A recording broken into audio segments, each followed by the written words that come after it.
When Lena Cross whispered, "Please just make it fast," in that sterile hospital corridor at 2 a.m., she wasn't speaking to a doctor. The CEO of Cross Enterprises, the woman who'd built a tech empire from dormitory dreams, who'd stared down boardrooms full of wolves without flinching, was clutching her abdomen, blood seeping through her designer blouse, and the only person who'd heard her collapse was a man in a security uniform mopping floors 3 hallways away. Daniel Cole moved toward her not with the hurried panic of someone out of their depth, but with the terrifying calm of someone who'd seen worse. Much worse. As fluorescent lights buzzed overhead and her vision tunneled, Lena saw him roll up his sleeves. And there, stark against his skin, were tattoos she recognized from news footage of war zones, the caduceus and crossed rifles of a combat medic. Her last conscious thought before the pain consumed everything was a contradiction that made no sense. How does a decorated military medic end up as a night janitor? If you want to find out how a single night changed 3 lives forever, stay with me until the end. And if this story moves you, hit that like button and drop a comment telling me what city you're watching from. I love seeing how far these tales travel. The executive bathroom on the 42nd floor of Cross Enterprises Tower wasn't designed for emergencies. It was designed for power. All Italian marble, motion sensor faucets, and ambient lighting that made even exhaustion look distinguished. Lena Cross had chosen every detail herself 5 years ago, back when the company was still fighting for Series B funding, and she was still fighting to be taken seriously in rooms full of men twice her age. Now, at 29, she ruled those rooms.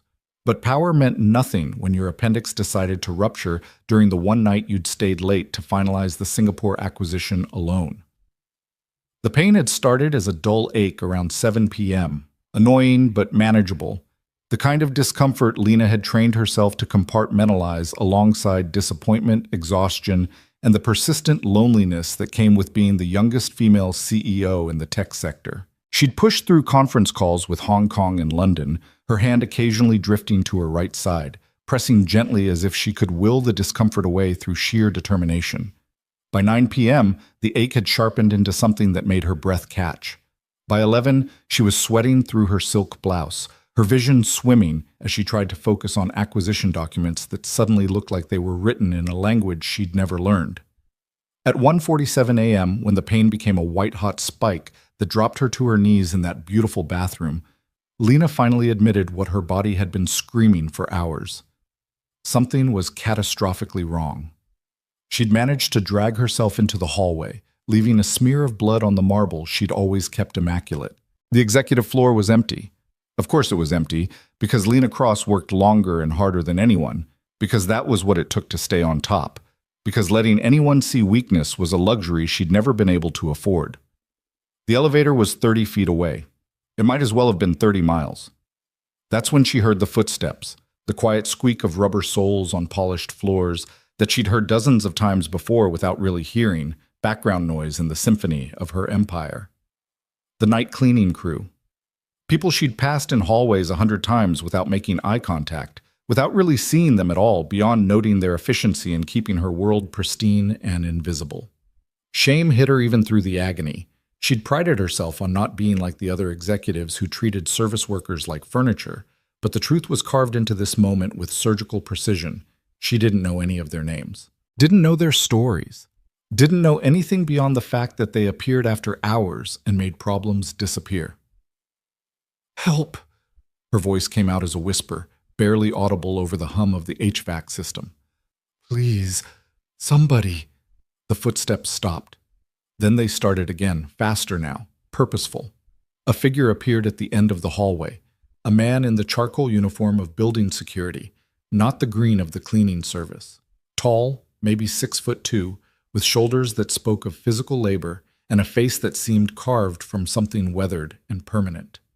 His dark hair was touched with gray at the temples, and as he moved toward her with frightening speed, Lena noticed his eyes, pale gray, the color of winter sky, scanning her with an intensity that was almost clinical. "Ma'am, I'm going to need you to stay with me." His voice was low, steady, utterly devoid of panic. "Can you tell me where the pain is?" "My side." Lena's breath came in shallow gasps.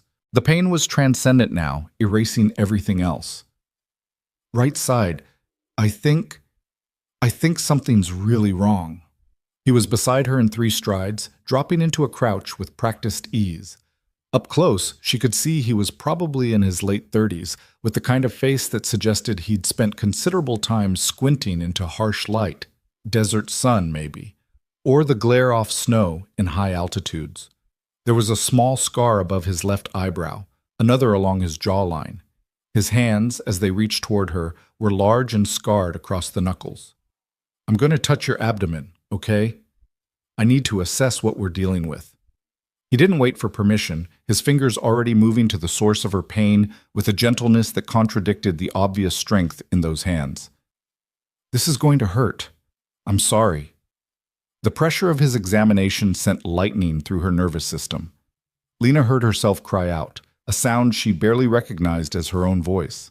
McBurney's point is rigid, rebound tenderness, elevated heart rate. He was talking to himself now, his voice taking on a different quality. Clipped, efficient, the cadence of someone running through a mental checklist built from repetition. Ma'am, I think your appendix has ruptured. You're going into septic shock. We need to get you to a hospital now. Through the haze of pain, Lena processed his words with the part of her brain that had gotten her through Harvard Business School while working 3 jobs. This wasn't the fumbling assessment of a security guard who'd taken a weekend first aid course. This was expertise, delivered with the confidence of someone who'd made these determinations before under circumstances that probably made a corporate hallway seem comfortable. Who are you? The question came out weaker than she intended. Right now, I'm the person keeping you alive. He was already moving, shrugging out of his security jacket with swift economy. Underneath, he wore a simple gray t-shirt that revealed arms corded with muscle and marked with ink. Lena's fading vision caught fragments, symbols, words, images she couldn't quite process. I'm going to apply pressure to your abdomen to try to contain the internal bleeding. It's going to be extremely painful. Then I'm calling 911. No. The word escaped before Lena could think it through. No ambulance, can't. The press. If this gets out. He paused, those gray eyes locking onto hers with an intensity that cut through even the pain.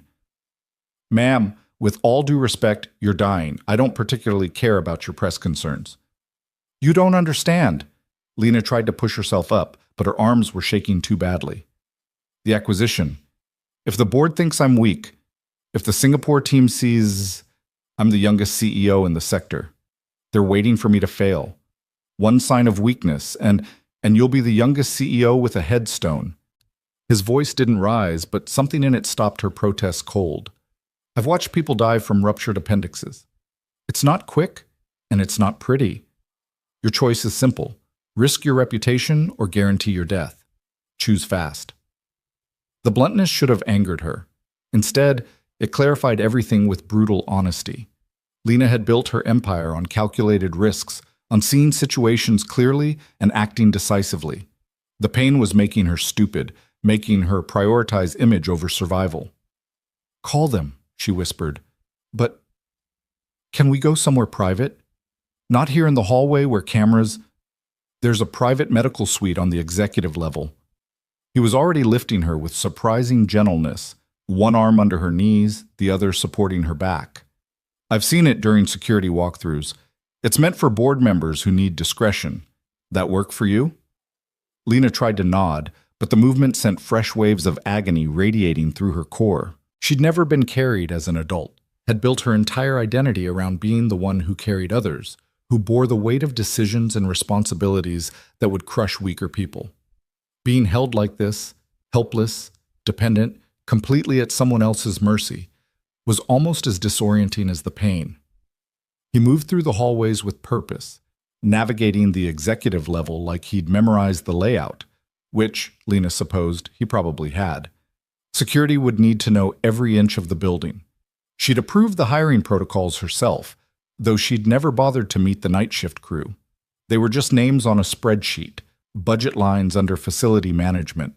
The medical suite was 3 hallways over, tucked behind an unmarked door that most employees didn't know existed. It was part of the executive package, complete with an examination table, basic medical supplies, and enough privacy that board members could handle minor health issues without the indignity of public hospitals. Lena had authorized its installation, but never imagined using it herself. She didn't get sick, she didn't get weak, she didn't need help. Until tonight. He laid her on the examination table with practiced care, then moved immediately to the supply cabinets. The medical kit here is basic, but it'll do until the ambulance arrives. I need you to stay conscious. Can you do that for me? I don't even know your name. Lena's voice sounded distant to her own ears, like she was hearing herself through water. Daniel Cole. He was back at her side with gauze, antiseptic, and what looked like a blood pressure cuff. I'm going to take your vitals, then I'm calling 911. After that, I'm going to do everything I can to keep you stable until they arrive. You understanding me? Former military. It wasn't a question. Lena had spent enough time in board meetings with defense contractors to recognize the bearing, the efficiency of movement, the way he approached crisis with systematic calm. Combat medic? Something flickered across his face. Not quite pain, but an echo of it, like the memory of an old injury that still ached in cold weather. A long time ago. Right now focus on staying with me. What's your name? You don't know who I am? Even in extremis, the question carried surprise. Everyone knew who she was. Her face had been on the cover of Forbes, Fortune, Time. She was the darling of Silicon Valley, the bootstrapped success story that proved the American dream was alive for those willing to sacrifice everything for it. I know you're the CEO. I know you sign my paychecks indirectly, and I know you're about 30 minutes from systemic organ failure if we don't get you help. His hands were moving as he spoke, wrapping the blood pressure cuff around her arm with impersonal efficiency. Name? Lena. Lena Cross. Okay, Lena, I need you to listen very carefully. The blood pressure cuff tightened, released. His face showed no reaction to whatever numbers he was reading, but Lena saw his jaw tighten fractionally. Your blood pressure is low and dropping. Your heart rate is elevated. Those are signs of shock. I'm going to start an IV to get fluids into you, then I'm calling for emergency transport. The paramedics will be here in approximately 12 minutes given our location. My job is to make sure you survive those 12 minutes. Your job is to stay conscious and keep talking to me. Deal? Deal. The word came out slurred.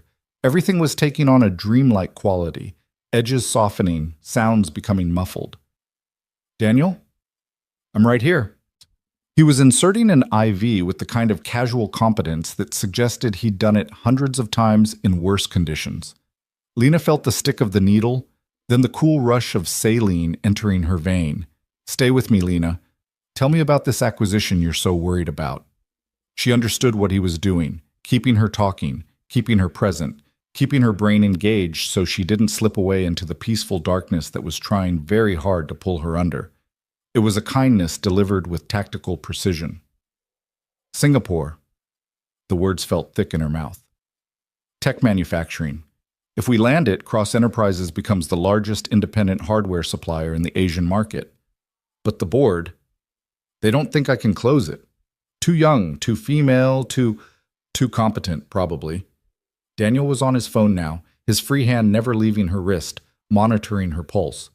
This is Daniel Cole, security officer at Cross Enterprises Tower, executive level. I have a 29-year-old female with suspected ruptured appendix, signs of septic shock and internal bleeding. Blood pressure is 80/50 and dropping.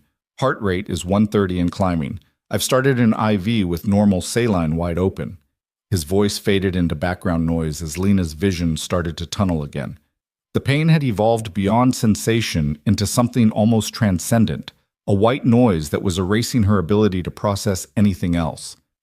She was floating now, untethered, and the part of her brain that was still working understood with crystalline clarity that she was dying. Lena! Daniel's voice cut through the fog like a blade. Eyes on me! Right now! She forced her gaze to focus on his face. Up close, she could see the fine lines around his eyes, the silver threading through his dark hair, the tiny scar tissue on his knuckles that spoke of old injuries. His eyes were locked on hers with an intensity that felt like a physical tether, pulling her back from the edge. That's good. That's really good. Keep looking at me. His hand found hers, squeezed with careful pressure. The ambulance is 6 minutes out. I need you to hold on for 6 more minutes. Can you do that? Tired. The word escaped on a breath. So tired, Daniel. I know you are, but you're not done yet. Something in his voice changed, became harder, more commanding. You're a CEO. You fought for everything you have. 6 minutes is nothing compared to what you've already survived. So you're going to stay with me, and you're going to keep fighting, because I didn't pull you off that hallway floor just to watch you quit now. The words were harsh, but they worked. Lena felt a spark of indignation cut through the fatigue. She didn't quit. She'd never quit at anything in her entire life. That's it. I see that fire. Daniel's thumb was moving across the back of her hand in small circles, a gesture that was probably meant to be comforting but felt more like he was trying to keep her blood flowing, keep her engaged with physical sensation. Tell me about your family. Someone who needs to know you're okay. No one. The admission hurt worse than the physical pain. Parents died when I was 19. Car accident, no siblings. Built the company from their life insurance money and student loans. There's no one who... She trailed off, the implications of her own words sinking in with horrifying clarity. If she died tonight, who would even notice beyond the board members worried about stock prices? Who would mourn Lena Cross the person, rather than Lena Cross the CEO? Then you hold on for yourself. Daniel's voice was firm. Because you've built something. You matter, and I'm not letting you go. The declaration should have sounded presumptuous, maybe even patronizing. Instead, it felt like an anchor. This stranger, this night shift security guard, who she'd never bothered to notice in 3 years of walking past him, was the only thing standing between her and oblivion. Why? The question came out barely audible. Why do you care? Something complex moved across Daniel's face. Because I've watched too many people die who wanted to live. I'll be damned if I watch someone die who has everything to live for. The distant wail of sirens filtered through the building's walls. Daniel's expression shifted immediately, tension leaving his shoulders in a visible wave. That's our ride. 2 minutes, maybe less. You're going to make it, Lena. Don't leave. She heard the desperation in her own voice and hated it, but couldn't stop the words, Please don't leave me. I'm not going anywhere. His hand tightened around hers. I'll be right here until they take you, and even then, I'll make sure they know exactly what they're dealing with. You have my word. The next 2 minutes stretched and compressed simultaneously, time becoming elastic under the weight of pain and fear. Lena was aware of voices, loud, professional, the controlled chaos of emergency responders arriving with equipment and authority. Daniel's voice rose above them, delivering a report with military precision, vitals, symptoms, interventions, timeline. He spoke the language of emergency medicine fluently, translating her crisis into clinical terms that the paramedics absorbed with nods and swift action. Sir, we've got it from here. A female paramedic with kind eyes was shouldering Daniel aside gently but firmly. You did good work keeping her stable. She's got peritonitis from a ruptured appendix, at least 4 hours advanced. Daniel wasn't moving away, his hand still holding Lena's. She's going to need emergency surgery, and she's going to need it fast. Her pressure's been dropping steadily for the last 10 minutes. She doesn't have time for red tape. We'll make sure she gets priority. The paramedic was already moving, her partner sliding a gurney beside the examination table. You family? No? Daniel's hand released Lena's slowly, reluctantly. Just the person who found her. As they transferred her to the gurney, Lena caught one last clear look at Daniel Cole. He was standing against the wall, his security jacket forgotten on a chair, his gray t-shirt marked with her blood. But what captured her attention, what she would remember later with crystalline clarity, were his arms. The tattoos she'd glimpsed earlier were visible now, in full detail. His right forearm carried the crossed rifles and caduceus she'd recognized earlier, but there was more. Coordinates that might have marked battles or graves. Dates that probably carried significance beyond mere numbers. Names written in script that suggested memorial rather than decoration. His left arm carried a detailed combat medic insignia surrounded by what looked like dog tags. Too many of them, each one probably representing a soldier who hadn't made it home. These weren't the tattoos of someone who'd served a quiet tour pushing papers at a stateside base. These were the markings of someone who'd been deep in it, who'd held the line between life and death in places where infrastructure had collapsed and hope was a luxury. "Who are you really?" Lena whispered as they began to wheel her toward the elevator. Daniel's gray eyes met hers one last time. "Someone who's learned that every life matters, regardless of what uniform they're wearing or what position they hold. You're going to be fine, Miss Cross. And when you wake up after surgery, maybe you'll remember that the person mopping your floors is someone's whole world too." Then the elevator doors closed, and he was gone. The surgery took 4 hours. Dr. Sarah Chen, the chief of emergency surgery at St. Catherine's Hospital, would later tell Lena that she'd arrived with barely 20 minutes to spare before the infection in her abdominal cavity became unsurvivable. Another hour, maybe less, and no amount of surgical skill would have saved her. "Someone kept you alive long enough for us to work our magic," Dr. Chen said during Lena's first fully conscious moment in recovery. "Whoever did your initial stabilization knew exactly what they were doing. Military training, I'd guess. Combat medic, probably." Lena had wanted to ask more questions, but the anesthesia dragged her back under before she could form words. When she woke again, it was to find Marcus Webb sitting in the chair beside her bed, his silver hair perfectly styled despite the early hour, his Armani suit pressed to knife edges. Marcus was her COO, the man who'd been her mentor since she'd launched Cross Enterprises in her dorm room, the closest thing she had to family in the business world. "You gave us quite a scare, Lena." His voice carried relief layered under concern. "The board has been calling non-stop. How are you feeling?" "Like I got hit by a truck, run over by a second truck, then backed up on by both trucks for good measure." Lena's voice came out raspy, her throat raw from intubation. "How bad is the damage? To the company, I mean." Marcus's expression shifted into something that might have been approval or exasperation. With him, it was often both. "Even from a hospital bed, you're worried about the company. That's exactly why you're the CEO, and I'm just the person who makes sure your vision becomes reality." "Marcus, seriously, the acquisition is on hold for 2 weeks while you recover." He held up a hand to forestall her protest. "Doctor's orders, board approval, non-negotiable. Singapore understands. If anything, your work ethic, pushing through a ruptured appendix until you literally collapsed, has impressed them. Shows dedication. Shows stupidity." Lena shifted slightly, wincing as the movement pulled at surgical incisions. "I should have gone to the hospital hours earlier. I thought I could handle it." "You've always thought you could handle everything." Marcus's tone gentled. "That's both your greatest strength and your most dangerous weakness." Speaking of handling things, he pulled out his phone, scrolled through something, then turned the screen toward her. This was the only media we couldn't contain. The image showed the front of Cross Enterprises Tower in the pre-dawn darkness. An ambulance pulled up to the private executive entrance, paramedics loading a gurney. The photo was grainy, taken from distance, but Lena could make out her own form on the stretcher. Standing in the background, barely visible in the shadows, was a tall figure in dark clothing. A freelance photographer camps out near the building sometimes, hoping to catch executives in compromising positions. He got this and sold it to a gossip blog before we could buy it back. Marcus's jaw tightened with disapproval. "The good news is the photo is ambiguous enough that we've been able to spin it as a board member who got food poisoning at a working dinner. No one knows it was you." Lena stared at the figure in the shadows.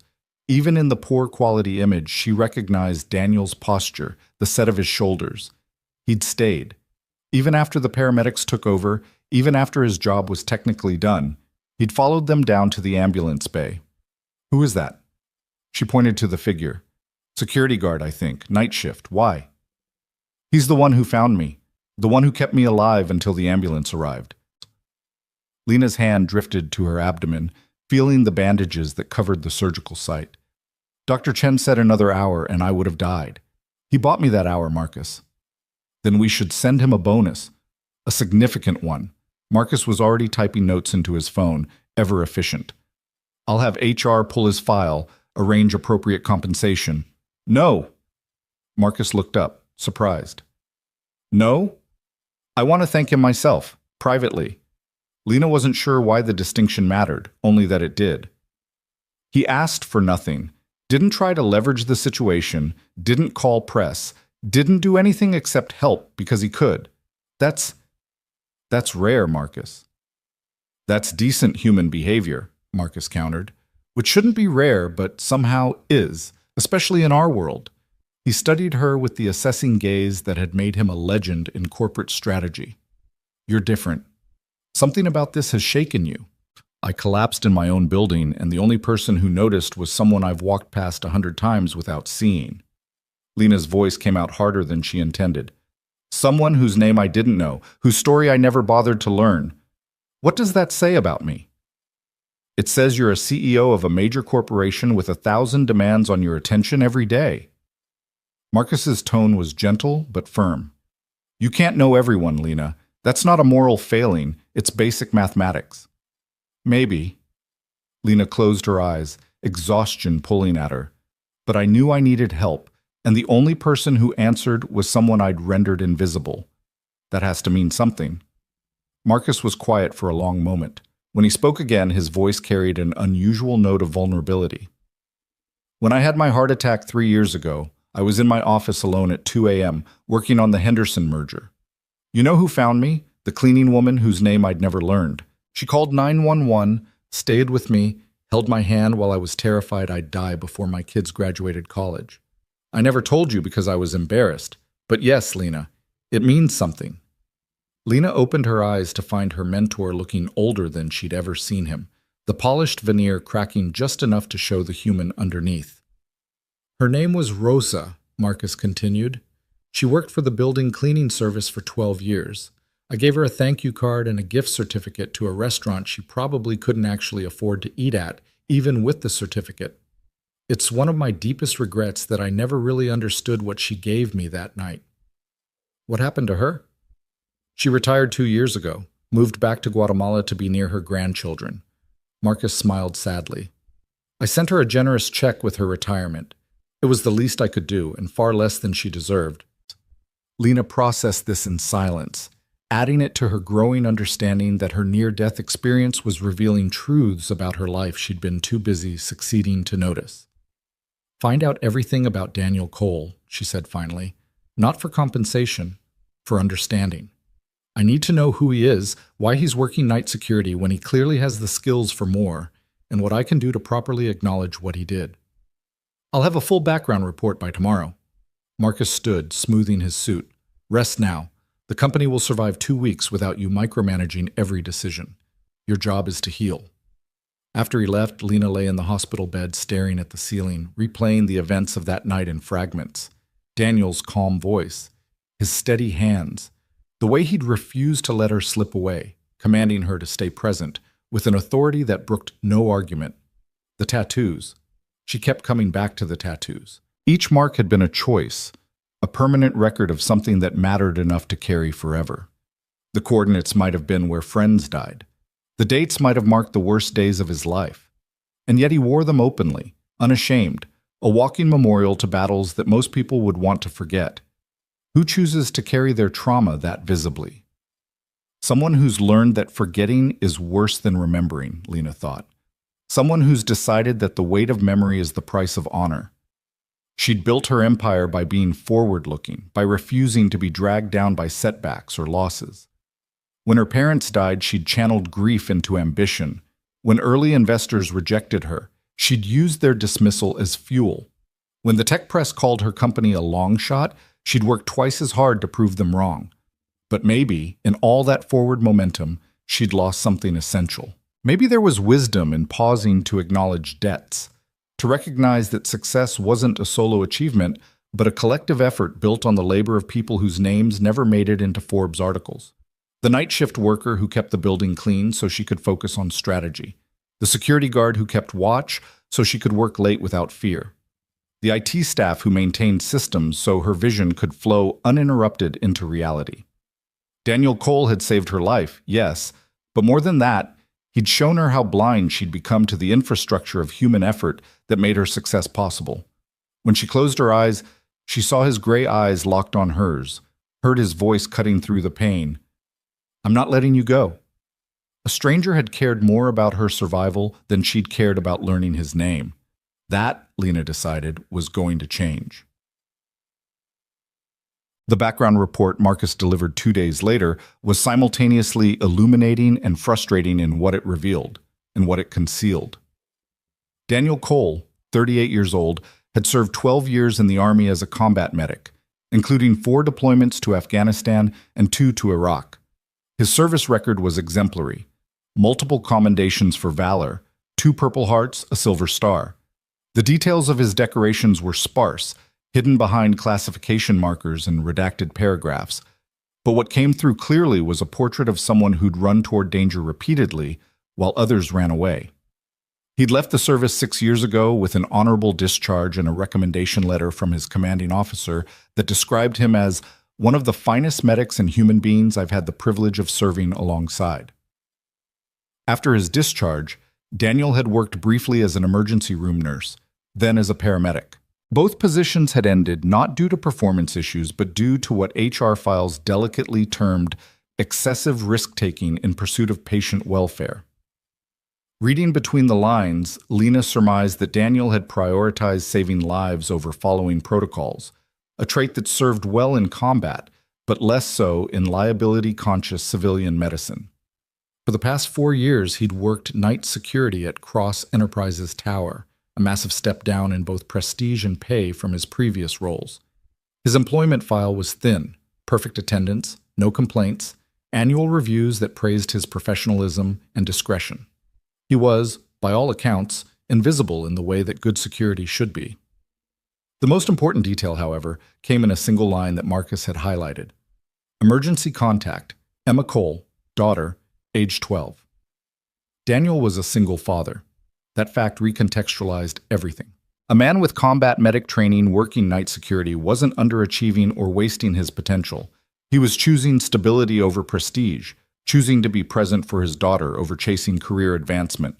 The night shift probably meant he could be there for school drop-offs, for homework help, for all the small moments that added up to a childhood. He'd sacrificed his career trajectory for fatherhood. How many men in Lena's professional circle could say the same? There's more. Marcus was watching her read with careful attention. I did some additional digging through unofficial channels. Daniel's wife, Emma's mother, died 5 years ago, cancer. By all accounts, he left emergency medicine because the irregular hours and emotional toll were incompatible with single parenthood. He chose his daughter over everything else.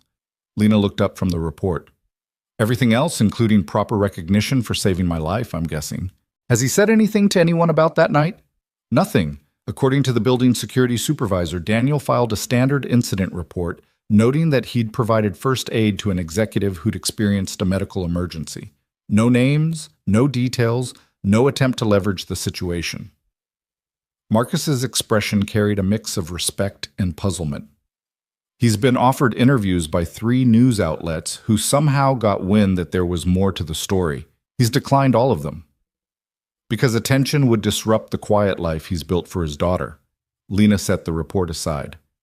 He's not interested in being a hero. He just wants to keep his head down, do his job, and be there for Emma. Admirable, if somewhat frustrating from a PR perspective. Marcus settled into the visitor chair. A feel-good story about a former combat medic saving the CEO would be excellent press for the company. But I respect his choice, and I assume you will too. Of course. Well, Lena was already thinking 3 steps ahead, a habit that had served her well in business. But that doesn't mean I can't thank him properly. Privately. I had HR put together a compensation package, 6 months' salary as a bonus, plus a commendation letter for his personnel file. Marcus pulled out a folder. Standard protocol for employees who go above and beyond. Lena barely glanced at the folder. Not enough. Lena, 6 months' salary for a security guard is nearly $40,000. I said it's not enough. She cut him off with the tone that ended arguments in boardrooms. Money is easy, Marcus. Money is what we give to people we want to pay off and forget about. Daniel Cole didn't just save my life. He showed me something about myself that I needed to see. That deserves more than a check. Marcus leaned back, studying her with the gaze that suggested he was recalculating assumptions. What did you have in mind? I don't know yet, Lena admitted. But I know that standard protocols don't apply here. Give me time to think about it. You're still recovering from major surgery. Maybe don't overthink. I nearly died, Marcus. I get one chance to respond to that reality in a way that means something. Lena's voice was quiet but absolute. I'm not going to waste it on standard protocols. After Marcus left, Lena returned to the background report, reading it more carefully this time, looking for details that might illuminate who Daniel Cole really was beyond the bare facts of employment and service record. There were hints, if you knew how to look. He'd listed his address as a modest apartment in a working-class neighborhood 20 minutes from downtown. He'd declined the company health insurance, suggesting he had coverage through veterans' benefits. His emergency contact form listed not just Emma, but also a Mrs. Patricia Morrison with a note that read, Neighbor-backup guardian. A man who'd arranged backup care for his daughter. A father who thought ahead, who planned for contingencies, who probably had a go-bag ready and knew exactly what to do if Emma needed him. The kind of person who'd spent years in situations where preparation meant the difference between life and death. Lena found herself wondering about Emma Cole. What was it like growing up with a father who'd seen combat, who carried the weight of old wars in tattoos and scars? Did she know what Daniel had done before becoming a security guard? Did she understand that her father had once run into gunfire to save strangers, that he'd held the line between survival and death in deserts half a world away? Did Emma know that her father was a hero who'd chosen to be a dad instead? The questions multiplied, and with them came a growing certainty. She couldn't just cut a check and call it even. Daniel Cole had given her something far more valuable than emergency medical intervention. He'd given her a glimpse of what it looked like to live with purpose beyond profit, to make choices based on values rather than advancement. She wanted to understand that. More than that, she wanted to honor it in a way that respected his privacy and his choices. The problem was that Lena Cross was accustomed to solving problems with resources, money, connections, corporate power. She could buy solutions, leverage relationships, deploy capital to achieve outcomes. But this situation called for something different, something she wasn't sure she knew how to give. Genuine human recognition that came with no strings attached, no ulterior motives, no attempt to control or manage the narrative. Just gratitude, pure and simple. It should have been easy. Somehow, it felt like the hardest challenge she'd ever faced. Lena was still pondering this when her phone rang. Not her personal cell, but the company line that only a handful of people had access to. The screen showed an internal number from Cross Enterprises. Lena Cross. She answered with habitual professionalism, then immediately regretted it. She was supposed to be recovering, not taking work calls. Ms. Cross, this is David Chen from Building Security. The voice on the other end was young, nervous. I apologize for disturbing you during your medical leave, but we have a situation that requires your immediate attention. Lena sat up straighter, ignoring the pull of surgical incisions. What kind of situation? It's about Daniel Cole, the security officer who assisted you last week. He submitted his resignation effective immediately. When asked for a reason, he stated only that it was a personal decision and thanked us for the opportunity to serve. The young man paused. Given the circumstances, I thought you'd want to know before we processed his departure. The news hit Lena like a physical blow. When did he submit this? About an hour ago, end of his shift. He turned in his uniform, his badge, and walked out before anyone could ask questions. Daniel was running. The realization came with absolute clarity. Somehow, the attention around that night had penetrated his carefully maintained privacy. Maybe a colleague had connected dots. Maybe someone had leaked information despite NDAs. Maybe the news outlets had been more persistent than he'd anticipated. Whatever the cause, Daniel Cole was doing what he'd probably done his entire adult life when situations became untenable. He was executing a tactical withdrawal. Hold the resignation paperwork, Lena ordered. Don't process anything until I've had a chance to speak with him directly. Ms. Cross, with respect, you're on medical leave. I'm aware. Put a 48-hour hold on processing his resignation, citing administrative review. That's not a request, David. Yes, ma'am. Consider it done. Lena ended the call and immediately dialed Marcus. He answered on the first ring, probably expecting bad news given that she was supposed to be resting. What's wrong? Daniel Cole just quit. I need his home address, and I need a car to take me there. Lena was already swinging her legs over the side of the hospital bed, testing her ability to stand. The movement sent sharp pains through her abdomen, but nothing she couldn't manage. Absolutely not. You're 3 days post-op. Marcus, he's running because he thinks the attention will disrupt his life and his daughter's life. If I don't talk to him now, before he disappears completely, I lose the chance to make this right. Lena's voice carried the absolute certainty that had driven every major decision of her career. I'm going with or without your help. Your choice is whether I go safely with a driver and your support, or whether I try to Uber there against medical advice. Marcus's sigh carried the weight of 6 years watching Lena bull through obstacles that would stop most people. Fine, but I'm coming with you, and if you rip your stitches, I'm telling the surgeon it was against my explicit recommendations. Deal, I'll be ready in 20 minutes. Lena, you're wearing a hospital gown. Then have someone bring me clothes. I'm not having this conversation dressed like a patient.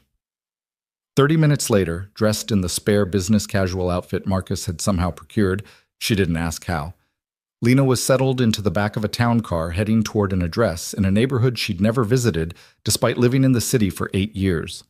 Marcus sat beside her, periodically checking his phone and muttering about liability issues and recovery protocols. You know this is insane, he said for the 3rd time. Noted. Lena watched the city scroll past, seeing neighborhoods she typically drove through without noticing. Tell me about this area. Working class mostly. Mix of families, young professionals priced out of downtown, some elderly folks who've been here since the neighborhood was blue-collar industrial. Marcus consulted his phone. Good schools, low crime, strong community feel. Not where I'd expect someone with Daniel's credentials to end up, but probably perfect for raising a kid on a security guard's salary. The implication hung between them. Daniel Cole could have leveraged his military record and medical training into something more lucrative, more prestigious. Instead, he'd chosen stability in a neighborhood where Emma could walk to school safely and have friends whose parents weren't obsessed with achievement metrics. The car pulled up in front of a well-maintained apartment complex that looked like it had been built in the 70s and updated periodically with fresh paint and landscaping. Nothing fancy, but clean and cared for. A small playground sat in the center courtyard where several children were playing under the supervision of adults. Lena assumed were parents or caregivers. Normal life, she thought. The kind of ordinary, stable existence she'd left behind in pursuit of extraordinary success. Unit 2B, Marcus said, checking his phone. 2nd floor, corner unit. Lena took a breath, steadying herself against the pull of healing incisions and the weight of what she needed to say. Wait here. This conversation needs to be private. If you're not back in 15 minutes, I'm coming to find you. Deal. The stairs to the 2nd floor tested her resolve, each step a reminder that she was 3 days removed from emergency surgery. But Lena had built her career on pushing through discomfort, on refusing to let physical limitations dictate her choices. A little post-surgical pain was nothing compared to the importance of this conversation. She found Unit 2B and knocked before she could second-guess herself. The door opened almost immediately, and Lena found herself face-to-face with a girl who had to be Emma Cole. She had her father's gray eyes and dark hair, though hers fell in waves to her shoulders. She was dressed in jeans and a t-shirt advertising a local science museum, and she held a book in one hand with her finger marking a place. Can I help you? The question was polite but cautious. A kid who'd been taught not to open doors to strangers but wasn't quite sure what to do in this specific situation. My name is Lena Cross. I'm looking for Daniel Cole. Is he home? Recognition flashed across Emma's face, followed immediately by something that looked like concern. You're the lady from the building, the one who got sick. Yes. Is your dad here? Emma, who's at the door? Daniel's voice came from inside the apartment, and then he was there, appearing behind his daughter with the same swift purposefulness he'd shown in every interaction Lena had witnessed. He was dressed in civilian clothes, jeans and a plain gray Henley, and for the first time she saw him in a context that wasn't defined by emergency or employment. His expression when he saw Lena cycled through surprise, concern, and resignation in rapid succession. Ms. Cross, you should be in the hospital.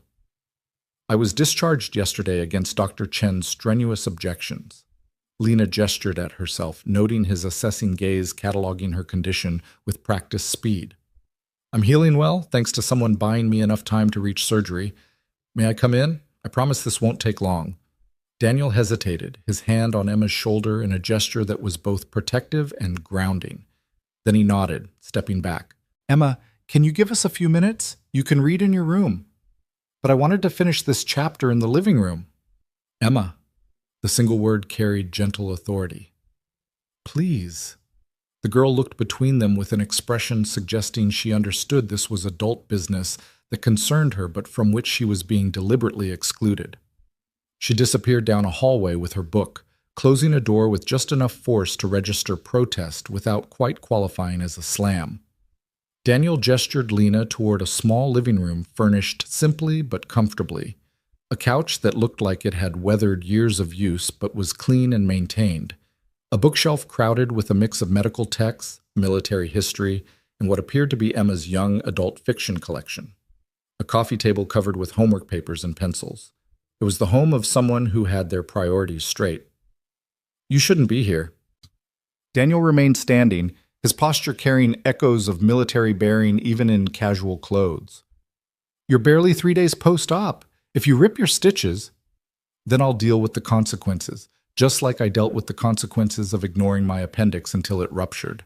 Lena settled carefully onto the couch. I'm here because you quit, and I think I know why. Daniel's expression closed down, becoming unreadable. It was time to move on. It was time to run before anyone could make you uncomfortable by acknowledging what you did. Lena kept her voice gentle but firm. Someone leaked information to the press. Suddenly there are reporters asking questions, and you decided the safest thing for Emma was to disappear back into anonymity. My daughter's privacy is not negotiable. The words came out hard, absolute. I don't care what I did or didn't do. Emma doesn't need to be part of some feel-good story about her dad playing hero. She needs stability, routine, and a life that doesn't include cameras and questions. I agree completely. Lena's response seemed to catch him off guard. Which is why I'm here, in person, having this conversation privately instead of sending HR or releasing a press statement.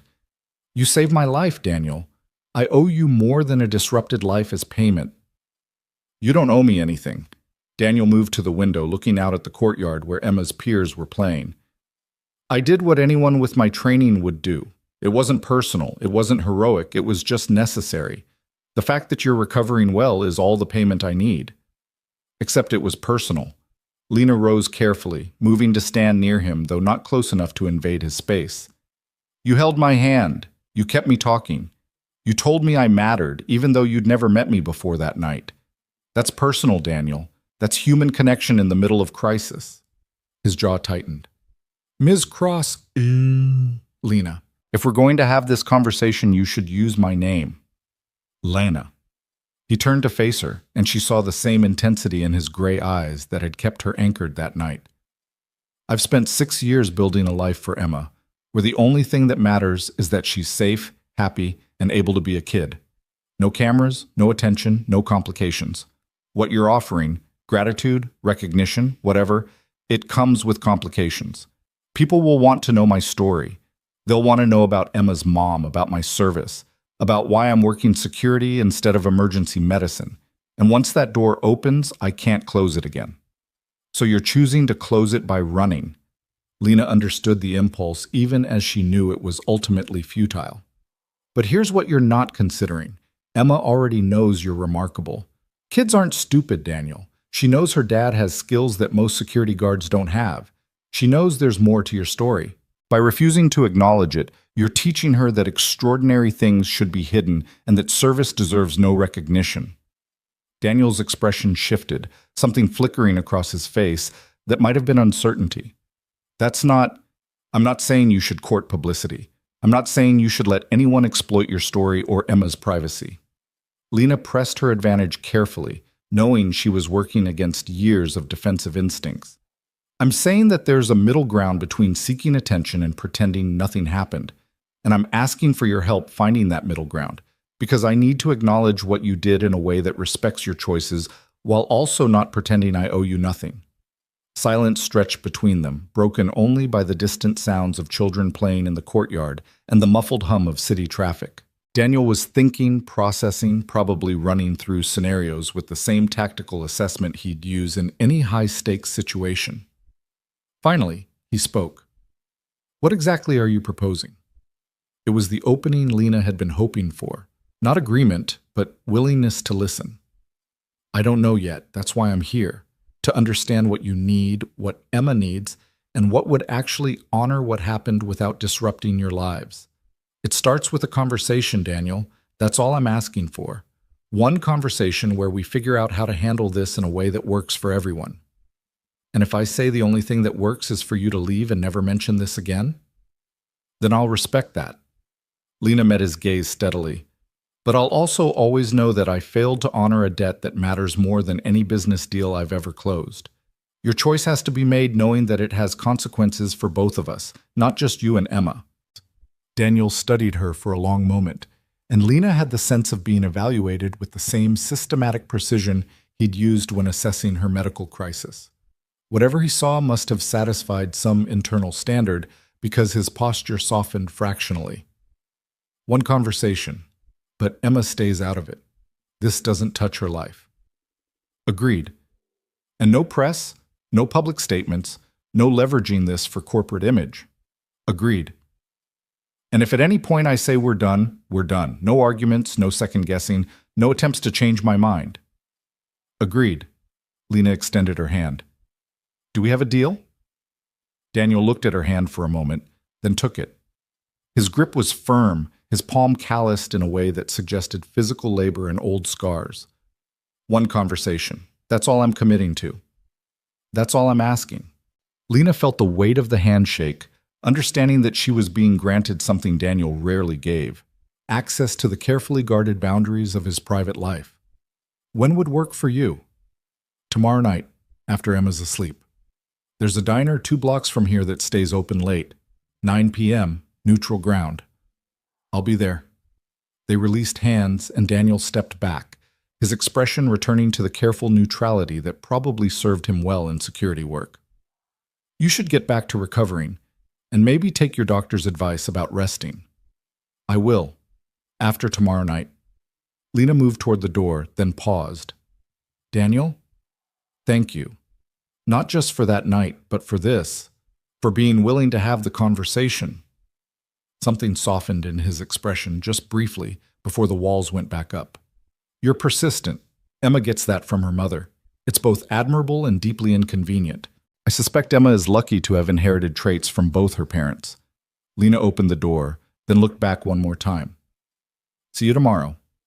As she descended the stairs carefully, Marcus was going to lecture her about aggravating her incisions. Lena felt something she hadn't experienced in years: uncertainty, mixed with anticipation.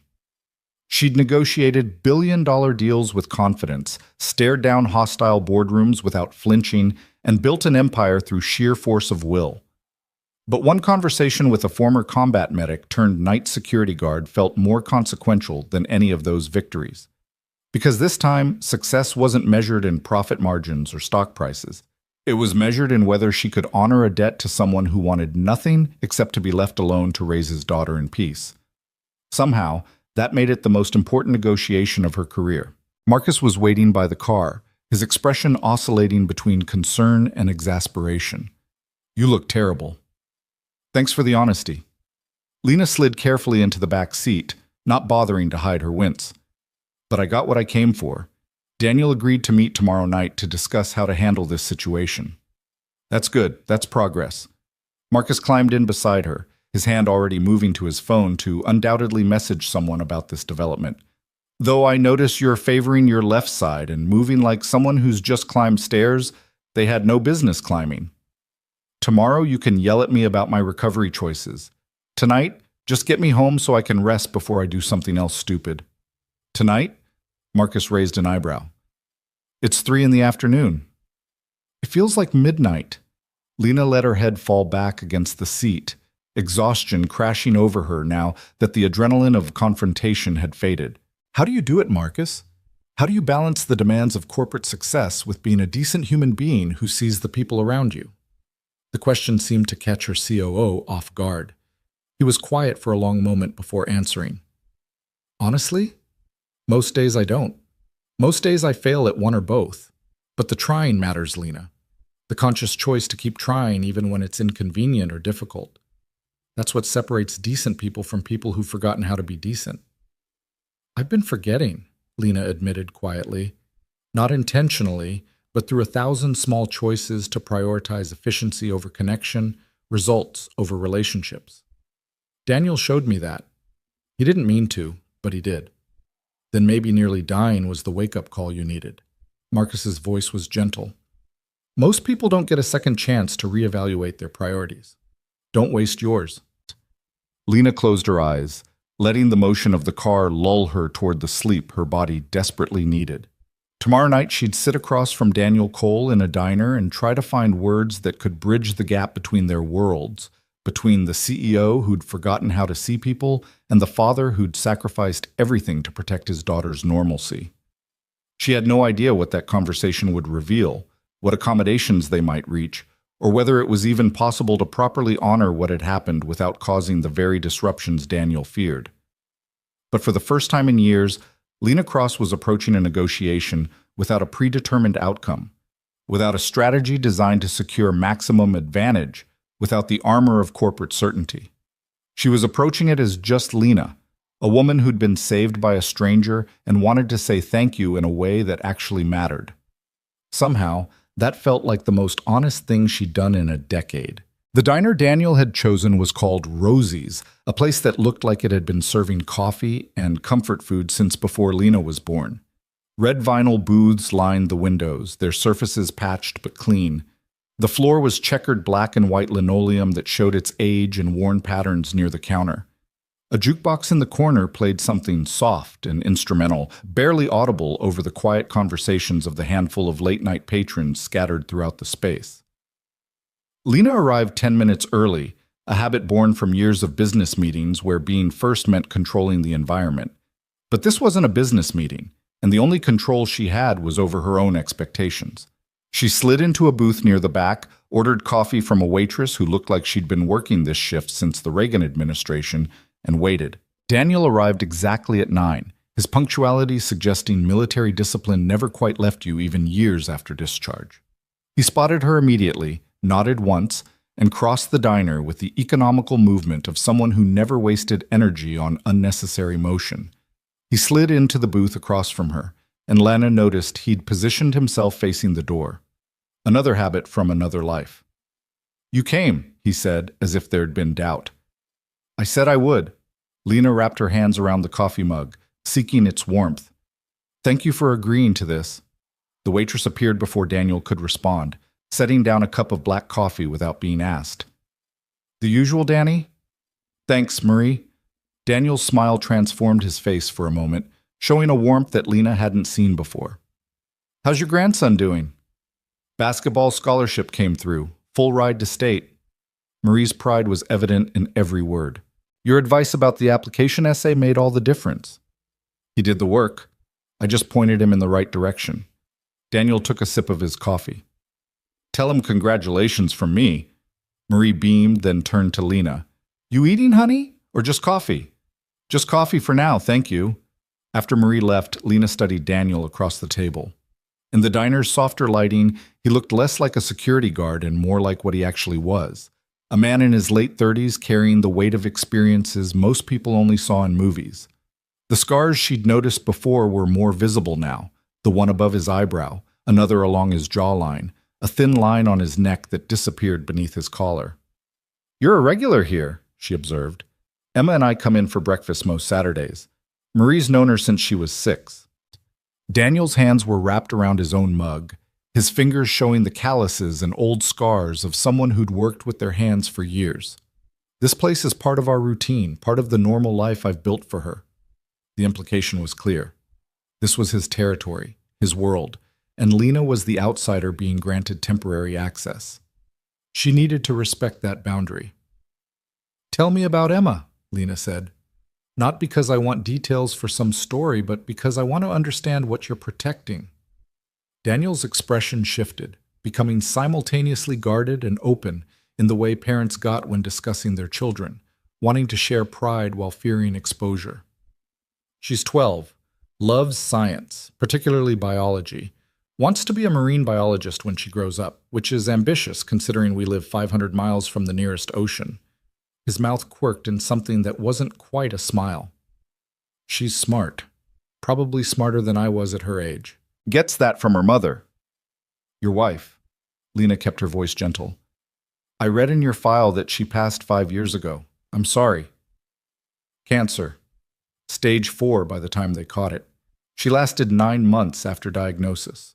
Daniel's voice was flat, factual, the tone of someone who'd learned to deliver painful information without letting emotion bleed through. Emma was 7, old enough to understand what was happening, young enough that she still believed we could fix it somehow. That must have been impossible. It was clarifying. Daniel took another drink of coffee. You learn fast what matters when you're watching someone you love die while trying to help a 7-year-old understand why her mother is disappearing piece by piece. Everything else, career, ambition, what other people think, all of it becomes noise. The only thing that mattered was being present for both of them while I could. Lena felt something twist in her chest. She'd built her entire identity around career and ambition, had sacrificed relationships and personal connections on the altar of professional success. What Daniel was describing was a complete inversion of her value system, and the worst part was that his version seemed infinitely more human. Is that why you left emergency medicine? Part of it. Daniel's gaze was steady, unflinching. The other part was that I couldn't do the work anymore without taking risks that endangered my ability to be there for Emma. In combat, you take calculated risks because the mission requires it. In civilian emergency medicine, you're supposed to follow protocols even when your instincts tell you there's a better way.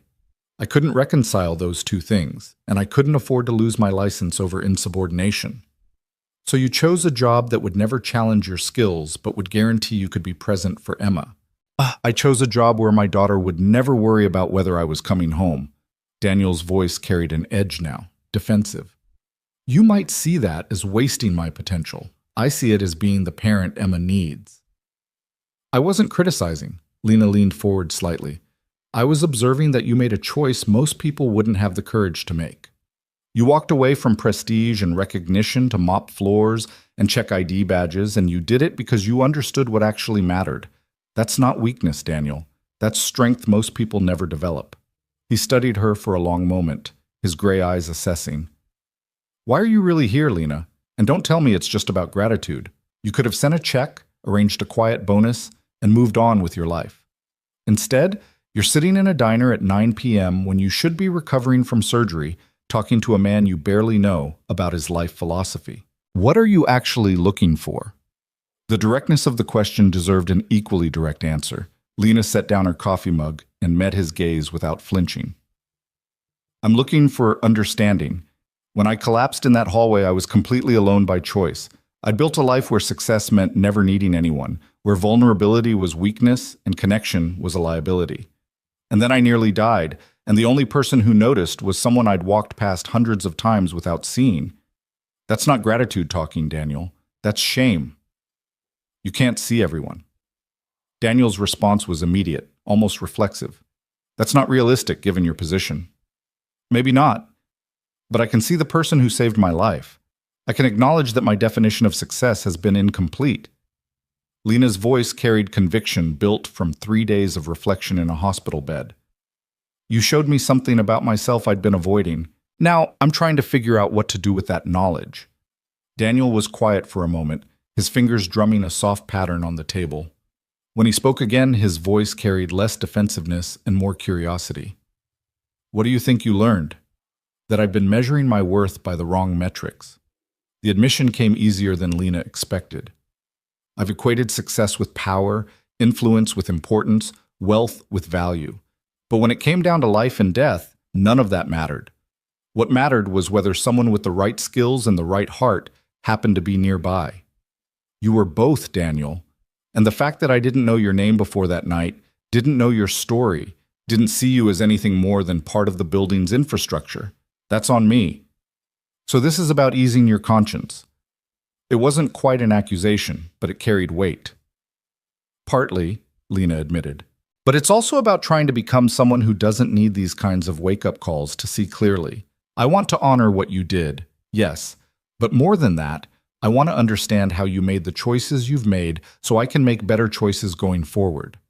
Marie appeared with the coffee pot, topping off both their mugs without asking. She studied them for a moment with the perceptiveness of someone who'd spent decades reading people across diner tables. You two look like you're solving the world's problems. Need anything stronger than coffee? We're good, Marie. Thanks. Daniel's smile was genuine, absent of the guardedness he'd shown Lena. After she left, Lena asked the question that had been building since she'd read his background report. What happened over there? In Afghanistan and Iraq? What made you leave? Daniel's hands tightened around his mug. For a long moment, Lena thought he wouldn't answer, that she'd pushed too hard into territory that was clearly marked as private. Then he took a breath and began speaking in a voice that suggested he was reading from a script he'd memorized but rarely performed. I was a combat medic attached to infantry units. My job was to keep soldiers alive long enough to reach surgical facilities. Sometimes that meant treating wounds under fire. Sometimes it meant making impossible decisions about who could be saved and who couldn't. His eyes were focused somewhere past Lena, seeing something she couldn't. The tattoos you saw, the coordinates, the dates, the names, those are for the ones I couldn't save. Soldiers who died despite everything I did, or because I had to make a choice about who got help first. Lena stayed silent, understanding that interruption would break whatever thread was allowing him to share this. After 4 deployments, I had enough names on my arms that I was running out of space, enough faces in my head that I couldn't sleep without seeing them. Enough weight on my conscience that I was making mistakes. Small ones at first, then bigger. Daniel's jaw tightened. The last deployment, I made a call in the field that saved 3 soldiers but cost 2 others their lives because I allocated resources wrong. The Army cleared me of wrongdoing, said I'd made the best decision possible given available information. But I knew the truth. Which was? That I'd lost the edge that kept me effective. That I was operating on instinct and adrenaline instead of clear judgment. That if I stayed, eventually my mistakes would kill someone who could have been saved. Daniel finally looked at Lena directly. So I came home, met Sarah, Emma's mother, and tried to build a normal life. Worked emergency medicine for a while, but the trauma from over there followed me. Sarah got sick, and suddenly I had a reason to step away from medicine entirely. Emma needed a father who was present, stable, and not carrying the ghosts of war into their daily life. But you still carry them. Lena gestured to where she knew the tattoos were hidden beneath his long sleeves. You didn't erase the memories. You don't erase them. You learn to carry them properly. Daniel's voice was firm. Those names, those coordinates, they're not guilt. They're responsibility. Those soldiers trusted me with their lives. The least I can do is remember that trust, honor their sacrifice, and try to live in a way that justifies the fact that I made it home when they didn't. The weight of his words settled between them like something physical. Lena had spent years in boardrooms where people discussed casualties in terms of market share losses and unfortunate layoffs. Daniel was talking about actual human beings whose last moments had been spent in his care, whose families had received folded flags and condolence letters, whose names were now permanent fixtures on his skin. That's why you saved me, Lena said slowly, understanding crystallizing. Not because of some abstract duty or because it was your job, because you've lost too many people and you weren't going to lose another if you could prevent it. Partly. Daniel's expression softened slightly. But also because you deserve to live. Because Emma deserves to grow up in a world where people help each other when they can. Because somewhere there's someone who would have been devastated if you died that night, even if you think you're alone. I am alone. That's not self-pity, just fact. Lena's voice was steady. My parents are dead. I have no siblings, no partner, no children. The closest thing I have to family is Marcus, my COO, and he's essentially an employee with good boundaries. That's a choice, though. Daniel's words weren't judgmental, just observational. You've built that isolation deliberately as part of your success strategy. The question is whether it's actually working for you, or whether that night in the hallway showed you something different. Lena wanted to argue, to defend the life she'd built through sacrifice and determination. But the truth was that Daniel had identified exactly the question she'd been avoiding since waking up after surgery. Her isolation hadn't been imposed by circumstances.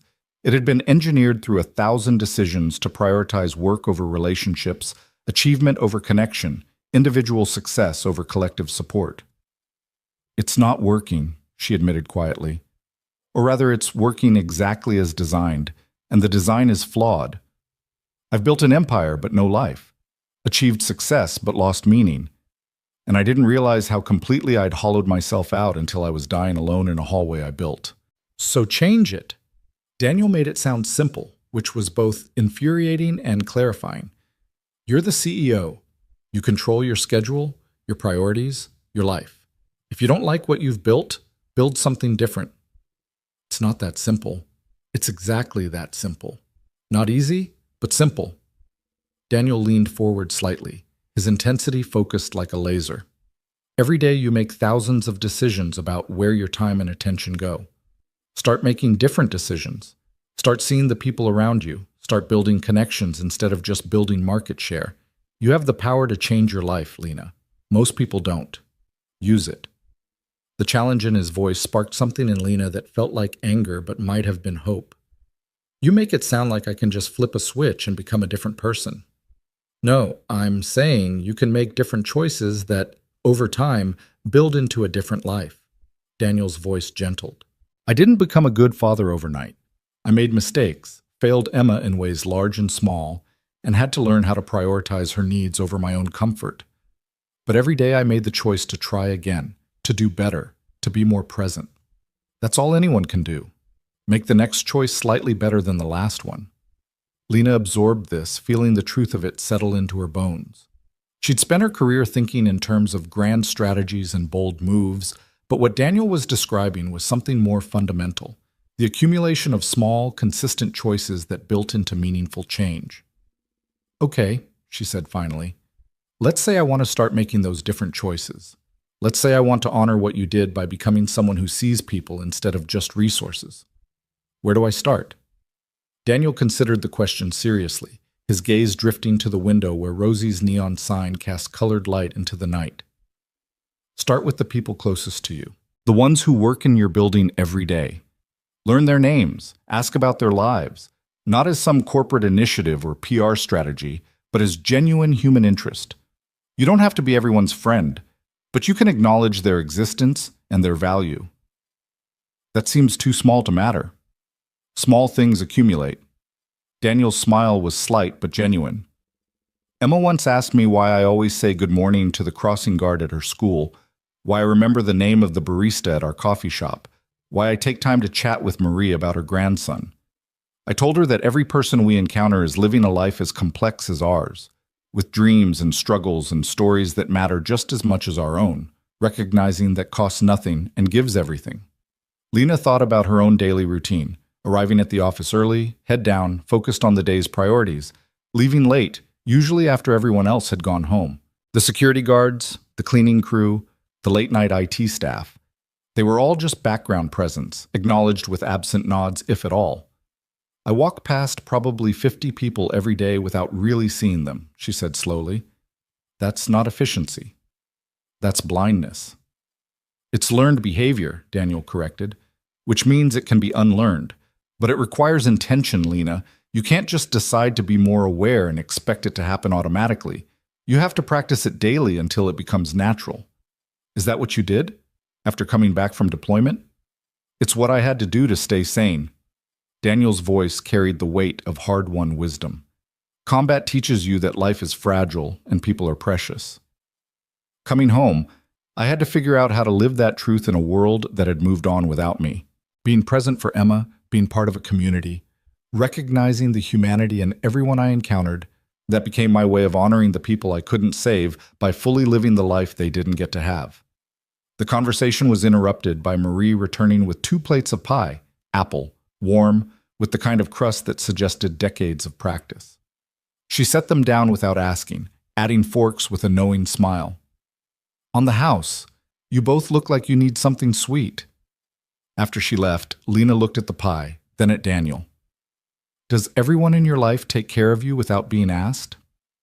It's what happens when you let people in. Daniel picked up his fork, cutting into the pie with obvious appreciation. Marie knows I like apple pie. She knows Emma prefers cherry. She knows we're usually here for breakfast, so seeing me at 9 p.m. means something's going on. That's not magic. It's what happens when you show up consistently and let people care. Lena took a bite of the pie, tasting cinnamon and butter and something that might have been nostalgia for a simpler life she'd never actually lived. I don't know how to let people care. I've spent so long being independent that accepting help feels like weakness. It felt that way for me too at first. Daniel's expression suggested he understood exactly what she meant. After Sarah died, everyone wanted to help. Bring meals, watch Emma, offer support. I refused almost all of it because I'd been trained that self-sufficiency was strength. It took my neighbor, Mrs. Morrison, the one I listed as Emma's emergency contact, to sit me down and explain that accepting help wasn't weakness. It was giving other people the gift of being useful when they felt helpless. That's a generous way to frame it. It's an accurate way to frame it. Daniel set down his fork, his gaze serious. When you nearly died, I had the skills to help. That gave me purpose in a moment that otherwise would have been terrifying. You accepting that help didn't make you weak. It made my strength matter. That's how community works, Lena. We all have different strengths, and we're all stronger when we allow those strengths to support each other. Lena wanted to argue, to find the flaw in his logic, to explain why her situation was different. But the truth was that she was sitting across from a man who'd saved her life and wanted nothing in return except to be left alone to raise his daughter. There was no ulterior motive, no hidden agenda, no calculation about future benefit, just a human being who'd helped another human being because he could. That kind of straightforward decency was so foreign to her world that it felt almost revolutionary. So here's my question, Lena said, decision crystallizing. If I want to acknowledge what you did in a way that respects your boundaries and Emma's privacy, what would that actually look like? Daniel took a long drink of coffee, clearly thinking through his answer carefully. Nothing public. Nothing that draws attention. Nothing that disrupts the life I've built. Okay, what would you accept? Honestly? Daniel met her eyes. Continue exactly what you're doing right now. See the people around you, make different choices. Build a better company culture where workers at every level feel valued. That would honor what happened far more than any public recognition. That's too abstract. Lena shook her head. I need something concrete, something that acknowledges the debt between us in a way that closes the loop, so you're not stuck with this hanging over your head. Daniel was quiet for so long that Lena thought she'd pushed too far again. Then he spoke, his voice careful. Emma's college fund is underfunded. Sarah's medical bills and funeral expenses ate through most of our savings. I'm rebuilding it slowly, but at current rates, by the time Emma turns 18, she'll have maybe 30% of what she needs for a state school. Done. Lena's response was immediate. I'll establish a trust that covers full tuition, room, board, and expenses for 4 years at whatever school she chooses. No strings attached, completely anonymous if you prefer. No, Daniel's voice was firm. I didn't tell you that to ask for money. You didn't ask, I'm offering. Lena leaned forward. Daniel, you saved my life. If there's a concrete way I can help secure Emma's future, why would you refuse that? Because it's too much. Because it creates an obligation. Because Emma doesn't need to grow up knowing her college education was paid for by someone her father saved. Daniel's jaw was tight. She needs to believe she earned her future through her own merit, not through my job or my past or some debt her father incurred. Lena started to argue, then stopped. She was approaching this wrong, trying to solve a problem with resources when Daniel had already told her that wasn't what mattered to him. She needed to think differently, to understand what he actually valued versus what she assumed he should want. What if it wasn't framed as payment, she said slowly. What if it was a scholarship program that Cross Enterprises established for children of veterans? Emma would have to apply, meet criteria, compete fairly. She'd earn it based on her own merit, but you'd know the opportunity exists partly because of what happened between us. Daniel considered this, his expression unreadable. That's a lot of infrastructure to build just to help one kid. Who said it would only help one kid? Lena felt the familiar rush of strategic thinking kicking in, but this time channeled towards something beyond profit. There are thousands of veterans in this city working jobs below their skill level because they're prioritizing stability over advancement, just like you. Their kids deserve opportunities. Why shouldn't Cross Enterprises invest in that? Because it's expensive and offers no return on investment. Daniel's response was automatic, probably repeating objections he'd heard from corporate leadership before. It offers exactly the return that matters, supporting families who've already sacrificed for this country. Lena's voice carried conviction. And frankly, if Cross Enterprises can't afford to invest in veteran families while maintaining profitability, then I've built the company wrong. Something shifted in Daniel's expression, a crack in the careful guardedness he'd maintained throughout the conversation. You're serious? Completely. Lena pulled out her phone, already making notes. I'll have Marcus draft a proposal for a veteran family scholarship program. Substantial funding, clear criteria, administered through an independent committee so there's no appearance of favoritism. Emma can apply when she's ready, along with any other qualifying students. She'll earn her spot fairly, but the opportunity will exist. That's not what I expected from this conversation. Daniel's voice carried something that might have been respect. What did you expect? That you'd cut me a check, I'd refuse it, and we'd both walk away feeling uncomfortable about unresolved obligations. His smile was slight but genuine. This is better. This actually means something beyond the two of us. That's the point. Lena set down her phone. You told me to make different choices, to see people, to build something better. A scholarship program for veteran families does all of that while also creating a structure that lasts beyond this moment. It's not about paying you back, Daniel. It's about paying forward in a way that honors what you represent. Daniel studied her for a long moment, his gray eyes serious. You understand that if you do this, people will ask questions. They'll want to know why suddenly Cross Enterprises is investing in veteran families. Some will figure out the connection to that night. Let them. Lena's voice was steady. The truth is that one of my employees saved my life, and it made me reevaluate how I run my company and treat the people who work there. That's not a scandal. It's a testament to the kind of culture I should have been building all along. You're going to get pushback from your board. I've gotten pushback from my board since day one, Lena smiled.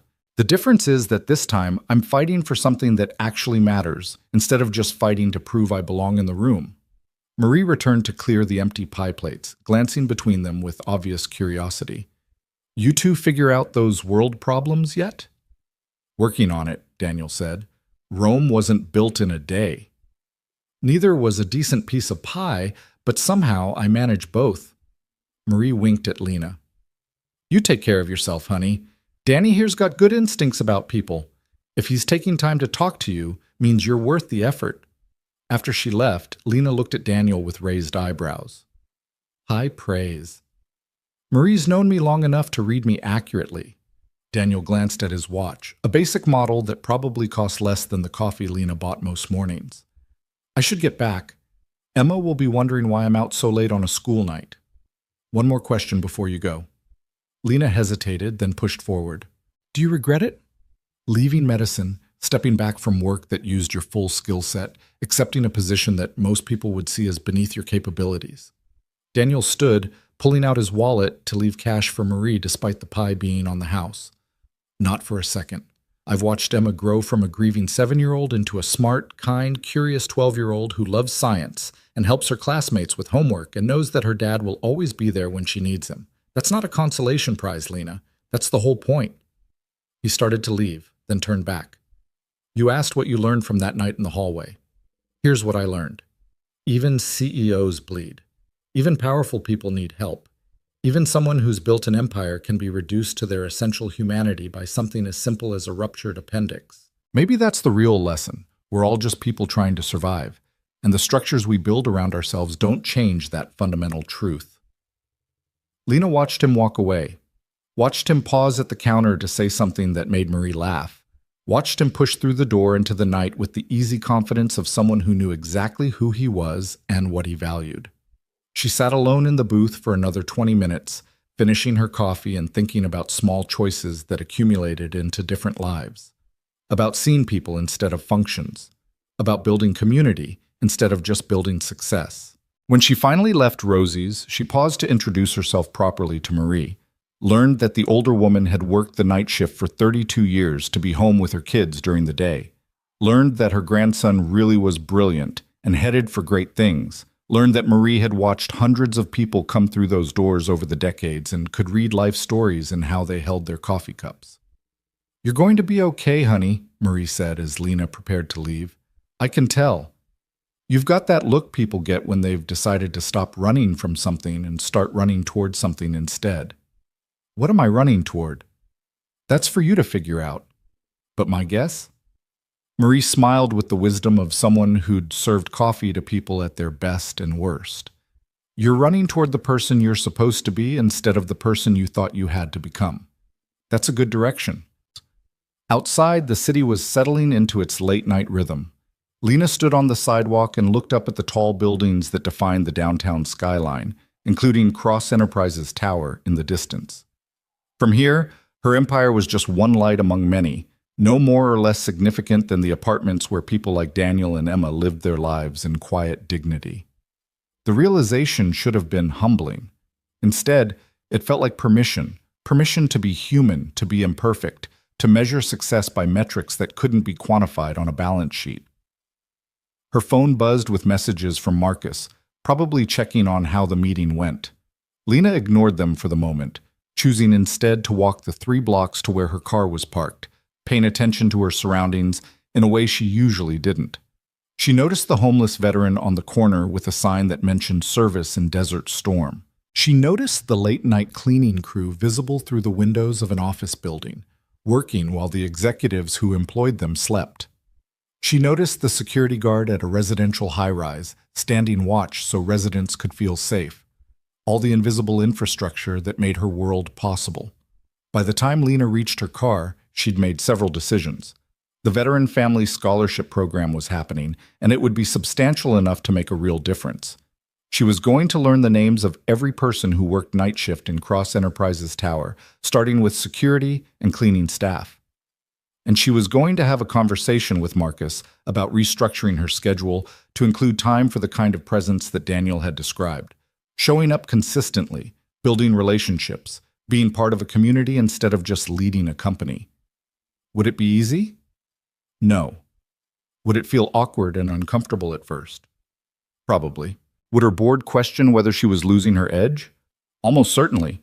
But Daniel Cole had saved her life with skills he'd learned in the worst circumstances imaginable, then walked away asking for nothing except to be left alone to raise his daughter. If he could sacrifice career prestige for what actually mattered, surely Lena could sacrifice some efficiency for humanity. She drove home through streets that suddenly felt less like a city she commanded and more like a community she was part of, and for the first time in longer than she could remember, Lena Cross felt like she might be heading in the right direction. The next morning, she started with something small, arriving at the office at a normal hour instead of in the pre-dawn darkness. She took the elevator with other employees instead of using the executive lift. She made eye contact with the security guard at the front desk and read his name tag carefully. "Good morning, James. How are you today?" The surprise on his face that the CEO knew his name, cared enough to ask, told Lena everything she needed to know about how far she had to go. But at least now she was starting the journey. And sometimes, Daniel had told her, that was enough. James blinked twice before recovering his professional composure, but not before Lena caught the flash of genuine surprise crossing his features. He was probably mid-50s, with graying hair cut military short, and the kind of weathered face that suggested he'd spent considerable time outdoors before taking an indoor position. "I'm doing well, Ms. Cross. Thank you for asking." His voice carried the careful neutrality of someone unused to executive attention. "Hope you're recovering well from your medical situation." "I am, thanks to good care and good timing." Lena paused, committing details to memory the way she would before a crucial negotiation. James had a small pin on his uniform lapel, a purple heart. Another veteran, another person whose service had probably been invisible to her until now. "How long have you been with Cross Enterprises, James?" "Coming up on 8 years this March, ma'am." He seemed uncertain whether this was small talk or some kind of test. "Been a good position? Stable hours? Decent benefits?" I'm glad to hear that. If there's ever anything that would make the job better, I hope you'll feel comfortable bringing it up through proper channels. Lena meant it, though she could see James didn't quite believe her. That was fine. Trust was earned through consistency, not declarations. Have a good day. You too, Ms. Cross. As Lena walked toward the main elevators, she noticed several other employees doing double takes at seeing their CEO using the public lifts instead of the executive express. In the elevator car, she found herself standing next to a young woman in an IT department polo shirt, clutching a large coffee and looking like she was running on 3 hours of sleep. Long night? Lena asked. The woman startled, nearly spilling her coffee. Oh, Miss Cross, I didn't… Yes, ma'am. Server migration. We had to do it overnight to minimize business disruption. I appreciate that dedication. Lena noticed the woman's name tag read Chen A. IT Infrastructure. The seamless technology experience doesn't happen by accident. Thank you for making it possible. The young woman, Amanda, Lena reminded herself to find out the full name, looked like she'd been handed an unexpected gift. Just doing my job, ma'am. And doing it well. The elevator dinged for the executive floor. As Lena stepped out, she glanced back. Make sure you get some sleep today, Amanda. The servers will still be there tomorrow.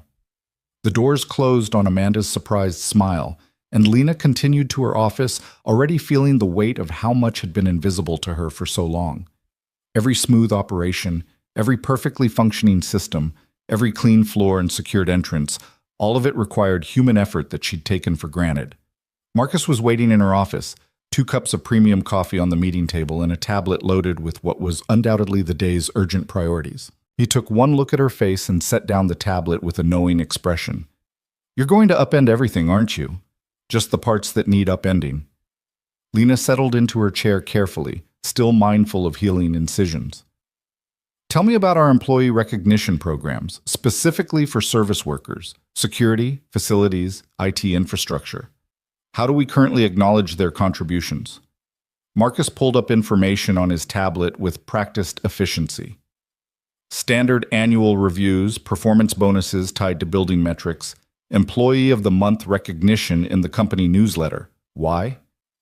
Because I just thanked a security guard by name and an IT worker for overnight server migration, and both of them looked at me like I'd performed a miracle. Lena's voice carried frustration aimed at herself. That's not a functioning recognition system, Marcus. That's basic human decency being treated as extraordinary. To be fair, most executives don't interact with those departments directly. Marcus's tone suggested he knew he was defending the indefensible. The company has structural hierarchies for a reason. The reason being efficiency, not humanity. Lena opened her own laptop, already thinking through implications. I want you to set up listening sessions with representatives from every department, and I mean every department, including night shift cleaning crew and weekend security. I want to understand what we're doing well and what we're missing. Not through HR reports and filtered feedback, but through direct conversation. That's going to take considerable time away from operational priorities. Then operational priorities can wait. Lena's voice carried the certainty that had built her company. I nearly died 3 weeks ago, Marcus. It clarified some things about what actually matters versus what I've been treating as important. This falls into the actually matters category. Marcus studied her for a long moment, then nodded slowly. This is about Daniel Cole, isn't it? About what happened that night. It's about what that night revealed. Lena met his gaze steadily. I built this company on ambition and drive and the belief that success justified any sacrifice. But I never stopped to question whether the sacrifices were necessary or if I was just following a playbook written by people who'd never examined their own assumptions. Daniel showed me a different way of measuring worth. Now I'm trying to figure out how to implement that here. By having coffee chats with facilities workers? Marcus's skepticism was gentle but present.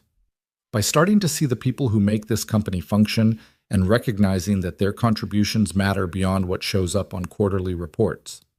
Lena pulled up her calendar, scanning the relentless parade of meetings and obligations. How much of my schedule is actually essential versus habitual? You want an honest answer or the one that makes me look like I'm managing your time well? Honest, always. Marcus leaned back, his expression suggesting he'd been waiting for this question for years. About 40% is essential. Board meetings, critical client relationships, strategic planning that actually requires your specific input. Another 30% is important but could be delegated to directors who are perfectly capable of handling it. The remaining 30% exists because you've never said no to being in the room, even when your presence adds minimal value. So I could reclaim potentially 60% of my time without compromising actual business outcomes? In theory. In practice, delegation requires trust, and you've built a company culture where everyone looks to you for final approval on everything from acquisition strategy to office furniture. Marcus's smile was wry. You're a victim of your own success at being indispensable. Then it's time to become dispensable in the right ways. Lena started marking calendar items for review. I want you to work with department heads on a delegation framework. Anything that doesn't require CEO-level authority or strategic insight gets pushed down to the people actually doing the work. I'll provide oversight and guidance, but I'm done being a bottleneck for decisions that should happen 3 levels below me. The board will have questions about this shift in focus. The board can ask them at the next meeting, and I'll have answers ready. Lena looked up from her laptop. Speaking of which, add the Veteran Family Scholarship Program to the agenda. I want full board approval and substantial funding allocated for the next fiscal year. Marcus pulled up notes on his tablet. I had the legal team draft a preliminary proposal based on your message last night. They're recommending a $5 million endowment to start, with annual funding of $500,000 for operational costs and scholarship awards. We could support approximately 20 full scholarships per year at that level. Double it. Lena's response was immediate. $10 million endowment, $1 million annual funding, 40 scholarships per year. And I want the application process to be genuinely accessible, not buried in corporate website bureaucracy. Partner with veteran service organizations, community colleges, high schools with significant military family populations. Make sure the people who need this program can actually find it. That's a significant commitment, Lena. The board is going to want to understand the ROI. The ROI is that we're investing in families who've already invested everything in this country. Sometimes the return is measured in lives changed rather than dollars earned. Lena's voice carried steel beneath the conviction. If the board can't understand that, then I've been surrounding myself with the wrong advisors. Marcus made notes, but his expression suggested approval rather than concern. You know, I had a conversation with my daughter last week. She's finishing her MBA, looking at career options. She asked me if I thought corporate success required sacrificing personal integrity. I didn't have a good answer for her. What would you tell her now? That it depends on who's setting the terms of success. Marcus looked up from his tablet. You're rewriting those terms, Lena. That takes courage most CEOs never develop. Or desperation. Lena's smile was self-aware. I'm realizing that the life I've built isn't sustainable, isn't satisfying, and isn't actually reflecting the values I thought I held. That's not courage. It's survival instinct kicking in before I hollow myself out completely. The conversation was interrupted by Lena's assistant, Jennifer, appearing in the doorway with an expression that suggested controlled urgency. Jennifer had been with Lena for 4 years, handled impossible scheduling demands with grace, and had probably forgotten more about Cross Enterprises operations than most executives would ever know. I'm sorry to interrupt, but we have a situation developing. Jennifer's voice was professionally calm. The Singapore acquisition team just sent an urgent request for video conference. They're citing concerns about your medical status affecting deal stability. Lena felt the familiar surge of frustration that came with being a young female CEO. Any sign of weakness, any hint of vulnerability, and suddenly her capability was questioned. She took a breath, forcing herself to approach this strategically rather than emotionally. When do they want to meet? Within the hour, if possible. Set it up for 45 minutes from now. That gives me time to review current deal terms and prepare appropriate responses. Lena glanced at Marcus. I'm going to need you on this call. They're probably testing whether my medical situation has affected decision-making capacity or board confidence. They're testing whether they can leverage your appendicitis to renegotiate terms, Marcus corrected, which is both insulting and, unfortunately, predictable. After Jennifer left to coordinate the video conference, Lena pulled up the Singapore acquisition files, scanning through negotiation history and current terms with the systematic focus that had made her successful. The deal was solid, beneficial for both parties, properly structured, with contingencies that protected all stakeholders.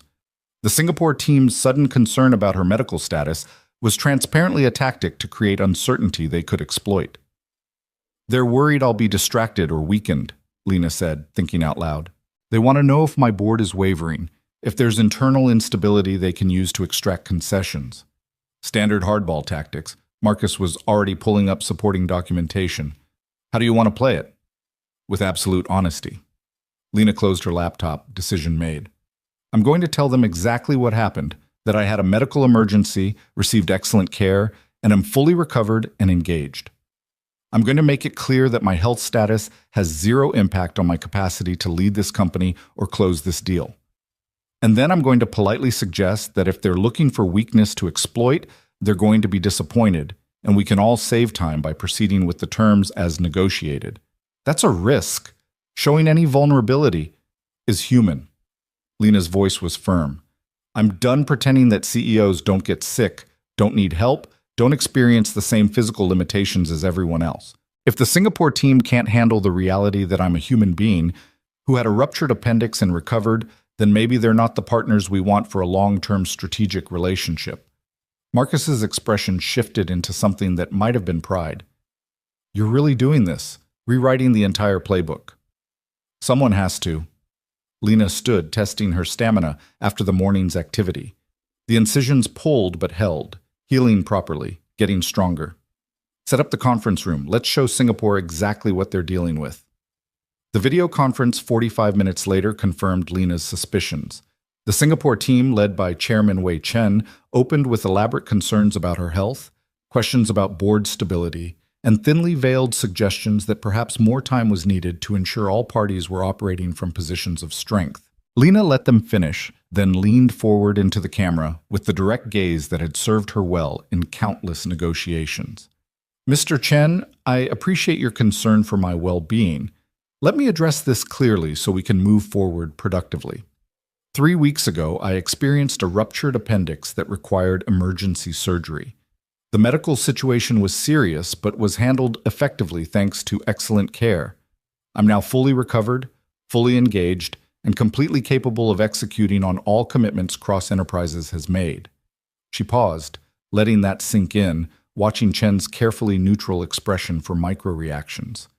"If your concern is genuine medical interest, I thank you for it. If your concern is strategic testing to identify potential weaknesses you can leverage, I'll save you time. There are none. My board is unified, my company is strong, and the terms we've negotiated represent fair value for all parties. If you'd like to proceed on that basis, excellent. If you prefer to waste time manufacturing concerns about my appendix, perhaps we should reevaluate whether this partnership serves mutual interests." The silence on the other end of the video connection stretched for 5 seconds, an eternity in negotiation terms. Then Wei Chen's face shifted into something that might have been respect or resignation. "Ms. Cross, you have always been direct. I appreciate that quality." His English was impeccable, his tone carefully modulated. "Our board had questions. You have answered them clearly. Shall we proceed with finalizing acquisition terms?" The rest of the call was purely technical, reviewing timelines, confirming regulatory compliance processes, establishing communication protocols for the integration phase. By the time they disconnected 90 minutes later, the deal was back on track, stronger for having weathered the attempted power play. Marcus waited until the video screen went dark before speaking. That was either brilliant or reckless. Probably both. Lena felt the adrenaline of confrontation fading, leaving behind the familiar exhaustion of high-stakes negotiation. "But I'm tired of playing defense about being human. If business partners can't handle the reality that executives occasionally get sick, they're going to struggle with every other reality of long-term partnership. The board is going to hear about this. Chen will make sure of it, one way or another." "Good. Let them hear that their CEO handles challenges directly instead of hiding behind corporate doublespeak." Lena gathered her materials, her mind already moving to the next priority. "Speaking of the board, I want to schedule individual conversations with each member before the next full meeting. I need to understand where they stand on the changes I'm implementing. That's a lot of time investment for what amounts to managing personalities. It's a necessary investment in ensuring I have the support to make meaningful changes. Lena's voice carried the weight of experience. I've watched too many good initiatives die because the groundwork wasn't laid properly. I won't make that mistake here. The next 2 weeks fell into a pattern that felt simultaneously exhausting and energizing. Lena restructured her schedule around the listening sessions she'd requested, meeting with representatives from every department level in small groups where hierarchy could be temporarily suspended in favor of honest dialogue. The conversations were revelatory in ways both encouraging and uncomfortable. The day shift security team talked about feeling invisible except when something went wrong. The IT infrastructure group discussed being treated as cost centers rather than essential enablers. The facilities crew shared stories of working around executive meetings, cleaning offices while pretending not to exist, making themselves invisible because visibility meant being seen as interruptions. Through it all, patterns emerged. People wanted to be acknowledged, to have their expertise recognized, to understand how their work connected to larger company goals. They wanted reasonable schedules that didn't assume unlimited availability. They wanted to feel like their presence mattered beyond the functions they performed. Lena took notes in every session, asked questions, and resisted the urge to immediately problem solve. Daniel had told her that showing up consistently and listening mattered more than quick fixes. She was learning that lesson repeatedly, discovering that sometimes the most valuable thing she could offer was attention rather than solutions. 3 weeks after her conversation with Daniel at Rosie's Diner, Lena was reviewing notes from that day's listening session when Jennifer appeared with an expression that suggested something unusual had happened. "There's a situation on the plaza level." Jennifer's voice was carefully neutral. "Security called. There's been a medical emergency, one of the guests at the charity gala. They're requesting your presence." Lena's blood ran cold. Cross Enterprises was hosting a major charity fundraiser that evening. Hundreds of donors and community leaders gathered in the renovated plaza space that served as the building's public face. A medical emergency in the middle of that event could become a PR nightmare, but more immediately, it meant someone needed help. "Call 911 if they haven't already. I'm heading down now." Lena was already moving, Jennifer falling into step beside her with phone in hand, relaying updates. "Paramedics are en route. ETA 6 minutes. The guest, a Mr. Richard Hartman, collapsed during the cocktail hour. He's unconscious but breathing. Our security team has cleared space and is managing crowd control." The elevator ride down felt interminable. Lena's mind was racing through implications, responsibilities, potential outcomes. Richard Hartman was a major donor, a community fixture, someone whose medical crisis at her event could have repercussions far beyond the immediate emergency. But beneath the strategic thinking was something more fundamental. Someone needed help, and she was the person in charge. Whatever came next, she had to be present for it. The plaza level was controlled chaos. Lena could see the gala in the main space beyond. Elegant attire, soft lighting, the kind of carefully curated event that Cross Enterprises had perfected. But in the entrance atrium, a different scene was unfolding. Richard Hartman, distinguished philanthropist in his mid-60s, was lying on the marble floor with security personnel keeping bystanders at a respectful distance. One guard was monitoring his pulse, while another was on the phone with emergency services. And kneeling beside Hartman, working with swift efficiency to establish an airway and check vitals, was Daniel Cole. Lena's steps faltered for just a moment, surprise and recognition colliding. Daniel was in civilian clothes, dark slacks, white button-down shirt, probably attending the gala as a member of the community rather than as security staff. But he'd clearly dropped whatever he was doing to respond to the emergency with the same instincts that had saved Lena's life weeks earlier. She crossed the space quickly, staying out of Daniel's way but making her presence known. "What's the situation?" Daniel glanced up, recognition flashing across his features before his focus returned to his patient. "Cardiac event, probably myocardial infarction based on presentation. He's got a pulse, but it's weak and irregular. Breathing is shallow. I've got him positioned to optimize blood flow, but he needs emergency cardiac care immediately." One of the security guards, James, Lena recognized from morning greetings, spoke up. "Paramedics are 3 minutes out, Ms. Cross. Mr. Cole took over the moment Mr. Hartman collapsed. We'd barely started assessment when he was already running intervention. Because every second matters with cardiac events. Daniel's hands were moving as he spoke, checking pupil response, monitoring breathing patterns, his entire being focused on keeping Richard Hartman alive until professional help arrived. He needs aspirin if we have it, helps with blood clotting, and someone should find his wife, let her know what's happening without causing panic. Lena turned to Jennifer, who was already moving. Get aspirin from the first aid station. Find Mrs. Hartman and bring her here with someone from the gala staff who can provide support. As Jennifer coordinated responses, Lena knelt on the other side of Richard Hartman, staying out of Daniel's way but wanting to be present. Up close, she could see the older man's gray pallor, the labored breathing, the slight tremor that suggested his body was fighting desperately to maintain function. "Is there anything I can do?" she asked quietly. "Talk to him." Daniel's voice was calm, instructive. "He might be able to hear even if he can't respond. Let him know help is coming, that he's not alone. Gives the brain something to hold on to." Lena leaned closer to Hartman's ear, keeping her voice steady and reassuring. "Mr. Hartman, it's Lena Cross. You're at Cross Enterprises, and we have excellent help here. Paramedics are almost here. Your wife is being brought to you. You're going to be okay." She had no idea if any of that was true, if Richard Hartman would survive this, but Daniel had said to give him something to hold on to. Hope was better than silence. The next 2 minutes stretched impossibly. Daniel maintained his assessment and positioning, his hands steady, his voice calm as he updated the security team on status changes. Lena continued her quiet reassurance to Hartman, anchoring him with words even as his body fought its internal battle.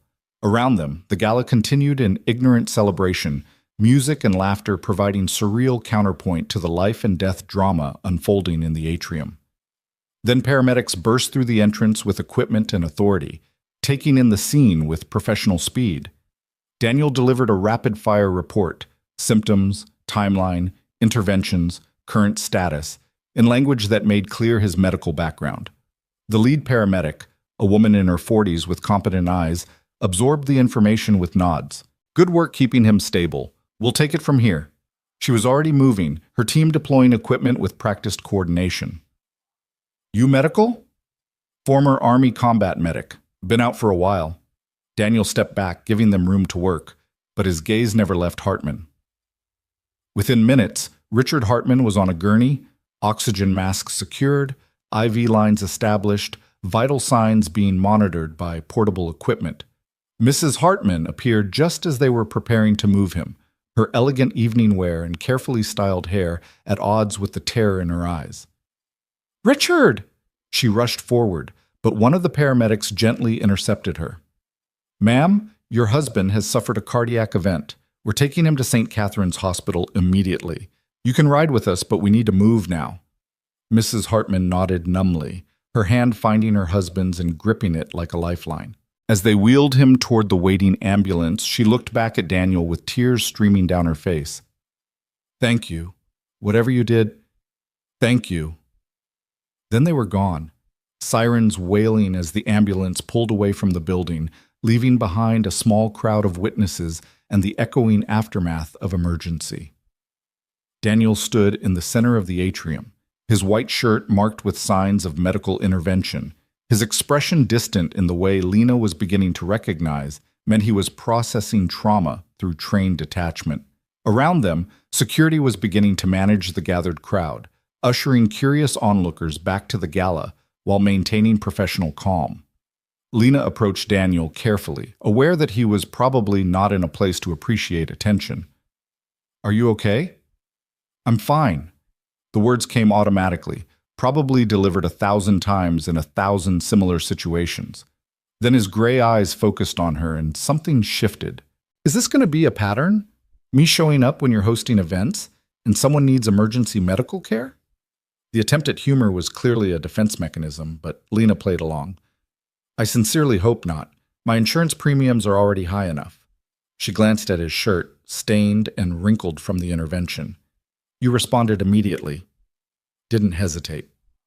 Training doesn't turn off just because you change careers." Daniel's voice was flat, exhausted. Someone needed help. I had the skills, basic calculus. That's what you said about me. But this time, there were other people around. Security staff, gala attendees, plenty of potential helpers. You still chose to get involved.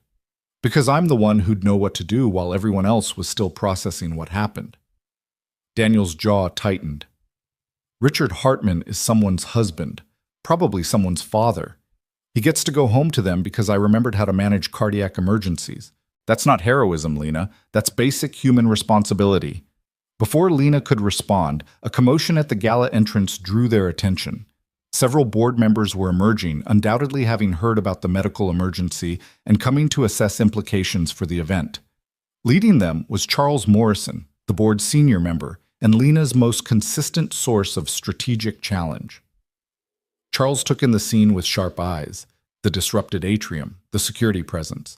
Lena standing with a man in rumpled clothing marked with evidence of medical intervention. His expression suggested he was calculating political implications even as he approached. Lena, we need to discuss how to handle this situation. The donors are concerned and we need a coordinated communication strategy. His gaze flicked to Daniel dismissively. Perhaps we should move this to a private space. In a moment, Lena's voice carried the authority that made subordinates pause. Charles, this is Daniel Cole. He's the person who kept Richard Hartman alive until paramedics arrived.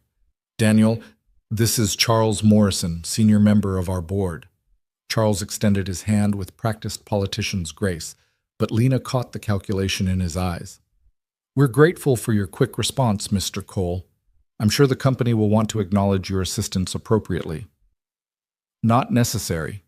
Daniel's handshake was brief, professional, clearly wanting to disengage.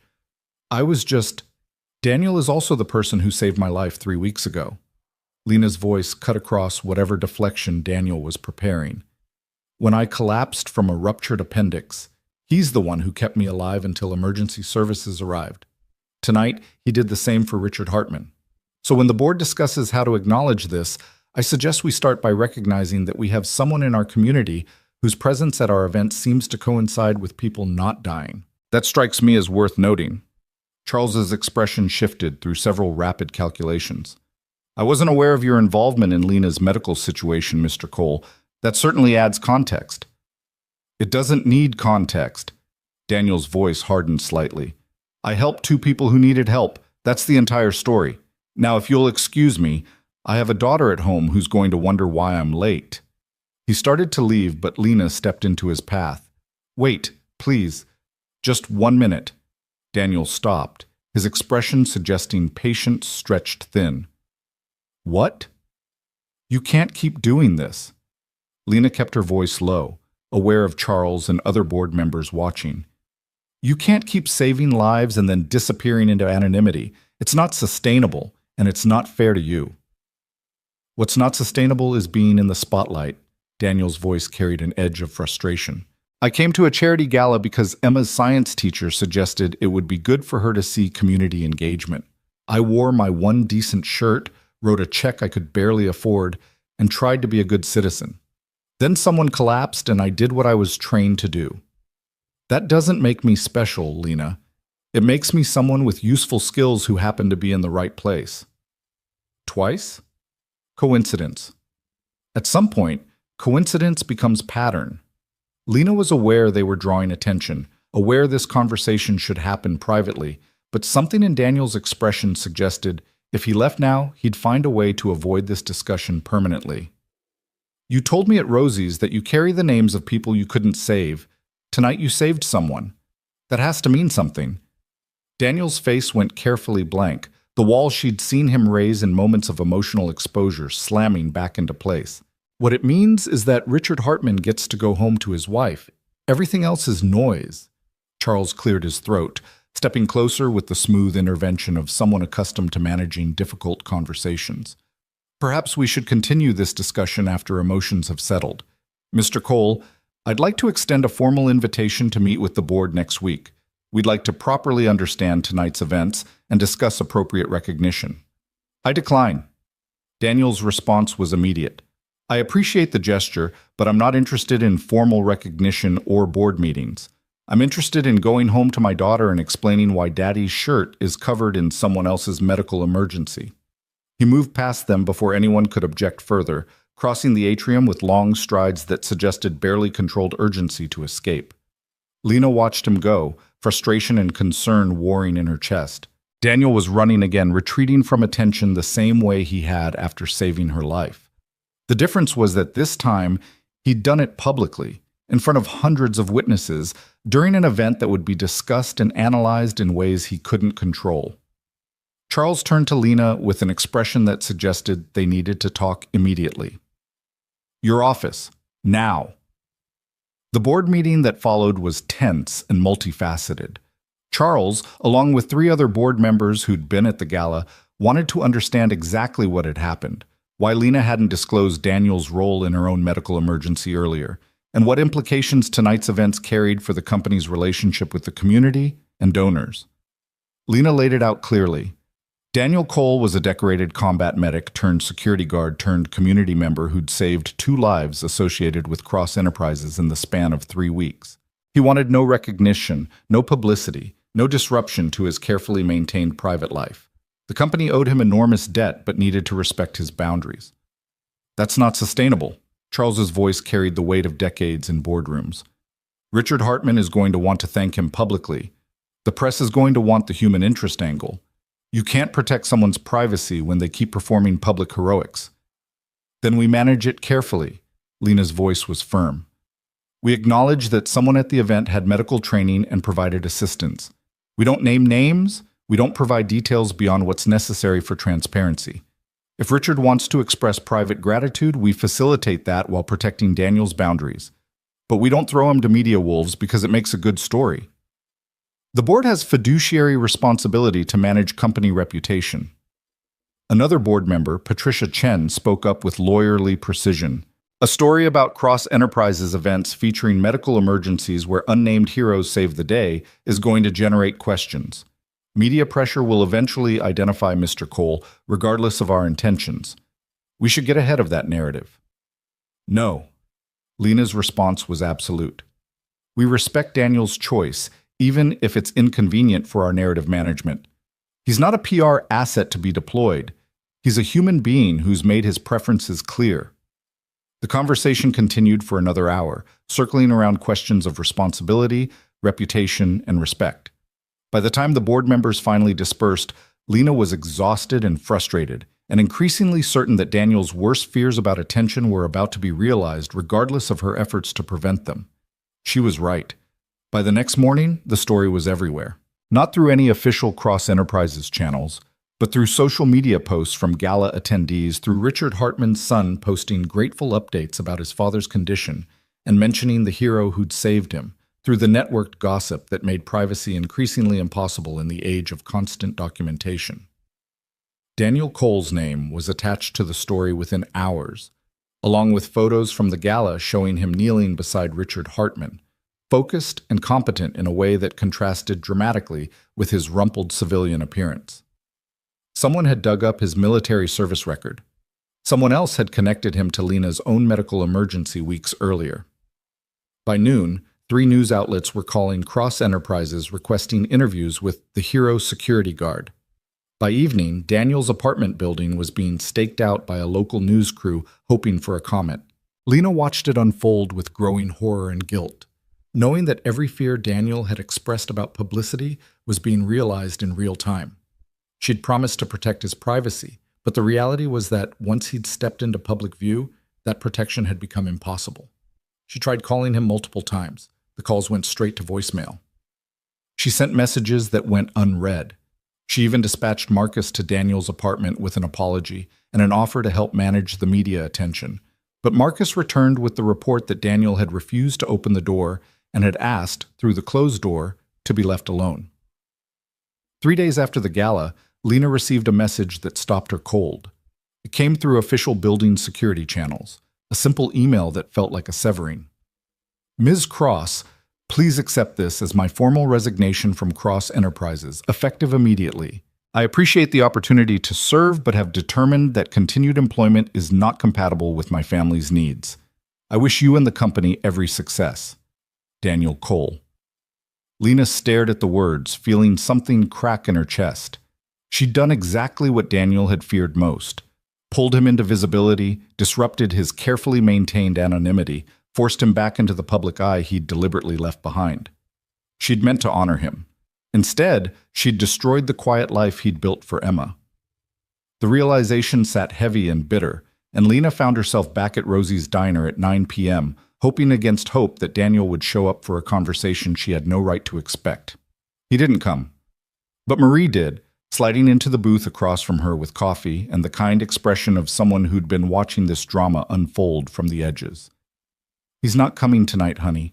Marie's voice was gentle. "Danny's in protective mode right now. That means circle the wagons and shut out everything that threatens his daughter's stability." "I ruined his life." Lena's voice came out hollow. "I promised to respect his boundaries, and instead I created exactly the situation he was trying to avoid." "You didn't create anything."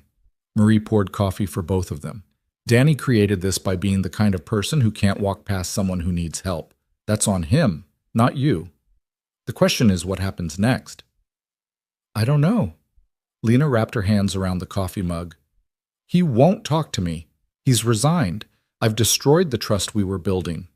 Marie studied her with eyes that had seen decades of human drama play out across diner tables. "You want to know what I think? I think Danny's scared. Not of the attention, but of what the attention represents. He built a life where he controls all the variables, where Emma's world is stable and predictable. Now it's not, and he's doing what he always does when things get unpredictable: tactical withdrawal. So I just wait for him to stop running? No. You give him space, but you also make it clear the space isn't rejection." Marie's voice carried hard-won wisdom. "Danny spent years in situations where, if you weren't useful, you were forgotten. His worst fear isn't attention, it's being used and then discarded. You show him that's not what this is." "How?" "By doing what you said you'd do, by changing how you run that company, by making the scholarship program real, by showing him through action that this isn't about leveraging his story for your benefit." Marie smiled. "And maybe by stopping by here in a couple weeks when he's had time to realize the world didn't actually end just because people noticed him." Lena left the diner with more questions than answers, but also with something that felt like a path forward. She couldn't undo the publicity. She couldn't restore Daniel's anonymity, but she could prove through sustained action that her intentions had been genuine, that the changes she'd committed to weren't contingent on his participation or cooperation. Over the next 2 weeks, Lena threw herself into the work Daniel had inspired. The listening sessions continued, generating recommendations for policy changes that actually addressed employee concerns. The Veteran Family Scholarship Program moved from proposal to funded reality, with announcements going to every military family advocacy organization in the region. She restructured her schedule to be more present and less reactive, making time for the connections that had been invisible to her before. And she waited, hoping that Daniel would eventually see that she'd meant what she said, that this transformation wasn't about him. It was because of him. But it belonged to her now. Richard Hartman recovered fully, his cardiac event caught early enough to prevent permanent damage. He called Lena personally to thank her and to ask how he could properly acknowledge Daniel Cole's intervention. Lena gave him Daniel's address, with the caveat that any contact should be private and respectful of his family's privacy. What happened between them, she never learned. But 2 weeks after the gala, Daniel Cole quietly resumed working night security at Cross Enterprises Tower, his resignation apparently rescinded or ignored. Lena saw him from a distance once, walking rounds on the executive level late one evening when she was working late. They made eye contact across the hallway. Daniel nodded once, acknowledging her presence without approaching. It wasn't much, but it was something. And for now, Lena decided something was enough to build on. The nod became a pattern over the following weeks. Lena would work late, and Daniel would make his security rounds, and they would acknowledge each other with that single gesture: recognition without engagement, respect without intrusion. It was a fragile détente, and Lena understood that pushing for more would shatter whatever trust remained between them. Instead, she focused on the work. The Veteran Family Scholarship Program launched with a quiet press release that emphasized Cross Enterprises' commitment to military families without mentioning Daniel's name or the circumstances that had inspired it. Within days, applications began arriving, carefully written essays from high school seniors whose parents had served, from younger siblings of veterans, from children of active duty personnel who dreamed of college but faced financial barriers. Lena read every application personally, a task Marcus gently suggested she delegate. She refused. These weren't just forms to be processed. They were stories of sacrifice and resilience that deserved to be witnessed. A girl whose father had lost his legs in Afghanistan but still coached her soccer team. A boy whose mother was deployed overseas for the third time, missing his senior year but making him fiercely proud. A young woman whose veteran father worked 2 jobs to support the family, including night security at a downtown office building. That last application stopped Lena cold. The details were different enough that it couldn't be Emma Cole. The father worked at a different building, the daughter was a year older, but the parallels were unmistakable. How many Daniel Coles were out there, working beneath their capabilities to provide stability for their children, watching their kids dream of futures they couldn't quite afford to give them? The scholarship program could help 40 students per year. It was substantial, meaningful, and completely inadequate to the scope of the need. Lena found herself strategizing expansion plans, running financial models on how cross-enterprises could scale the program without compromising operational stability. "You're becoming obsessed with this," Marcus delivered the observation during their weekly strategy meeting, his tone more concerned than critical. The scholarship program is running well. The employee engagement initiatives are showing measurable improvement. You've restructured your leadership approach in ways that are generating positive feedback. At some point, you need to trust the systems you've built and stop trying to personally solve every problem. "I'm not trying to solve every problem." Lena pulled up the application she'd been reviewing, turning her laptop so Marcus could see. "I'm trying to understand the scope of what we're addressing. This applicant, her father is a decorated Navy veteran working security at the Hartman building. His daughter wants to study engineering, but the family can't afford it. We could help her, Marcus. We could help hundreds like her. Why would we not pursue that aggressively?" "Because you're one person leading a company with finite resources and competing priorities." Marcus's voice carried the firmness of someone who'd watched Lena burn herself out before. "The scholarship program is important. It's not the only thing that's important. You need to maintain perspective." "Perspective is exactly what I'm maintaining." Lena closed the laptop, meeting Marcus's gaze directly. "For years, I optimized for profit and growth at the expense of everything else. Now I'm optimizing for different metrics, and you're concerned I'm overcompensating. Maybe I am, but I'd rather overcompensate toward humanity than continue undervaluing it." Marcus was quiet for a moment, his expression shifting through calculations that probably involved risk assessment and board management strategies. Then he leaned back with a sigh that suggested capitulation. "Fine. What do you want to do?" "I want to expand the scholarship program to 100 students per year within 3 years. I want to establish partnerships with other tech companies to create industry-wide support for veteran families. And I want to launch a jobs program that actively recruits veterans for positions matching their skills, not just entry-level roles they're overqualified for." Lena's voice carried the conviction that had built her company. "Daniel Cole is a decorated combat medic working night security because he prioritized stability over recognition. That's a systemic failure, Marcus. We can't fix the whole system, but we can fix our part of it. The board will want to see ROI projections. Then tell them the ROI is measured in lives changed and communities strengthened. If that's not sufficient justification, then we need different board members." Lena softened her tone slightly, recognizing Marcus's position as intermediary between her vision and board pragmatism. "I'm not being reckless with company resources. I'm being intentional about company values. There's a difference." "I'll draft the proposal." Marcus made notes on his tablet. "But Lena, you need to understand that this level of commitment is going to generate questions about motivation. Some board members already think your near-death experience affected your judgment. Doubling down on initiatives inspired by that experience is going to reinforce those concerns." "Let them question." Lena's voice was steady. "My judgment has improved, not deteriorated. I'm finally running this company with the values I claim to hold instead of just pursuing growth for its own sake.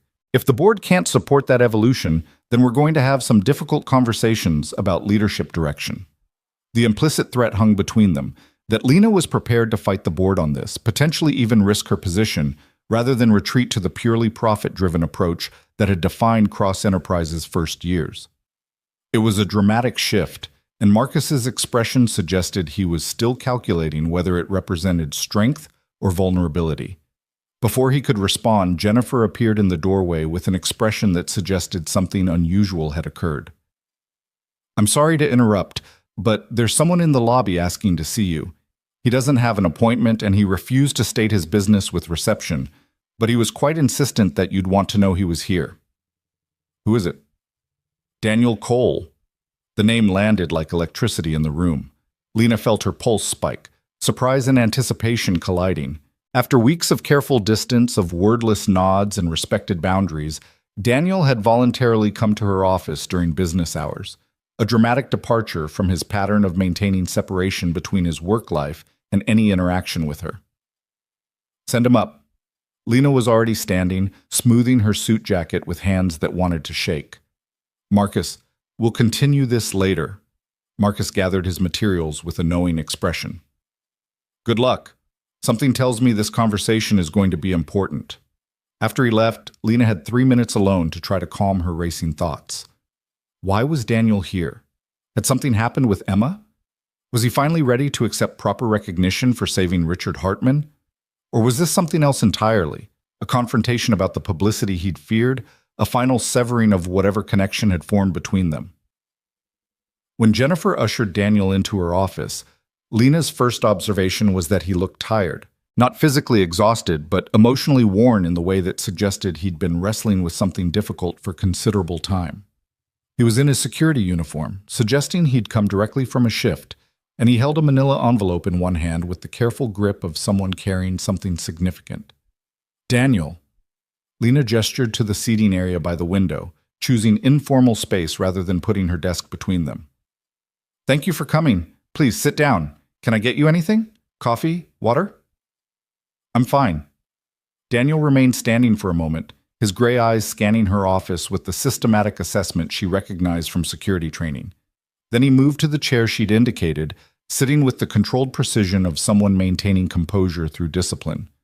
"I'm interrupting your workday. I'll try to keep this brief." "You're not interrupting anything that matters more than this conversation." Lena settled into the chair across from him, maintaining open posture despite her internal tension. "I'm glad you're here. I've wanted to talk to you since the gala, but I knew you needed space." "About that." Daniel set the manila envelope on the table between them. "I owe you an apology for running, for the silent treatment, for making you feel responsible for something that wasn't your fault.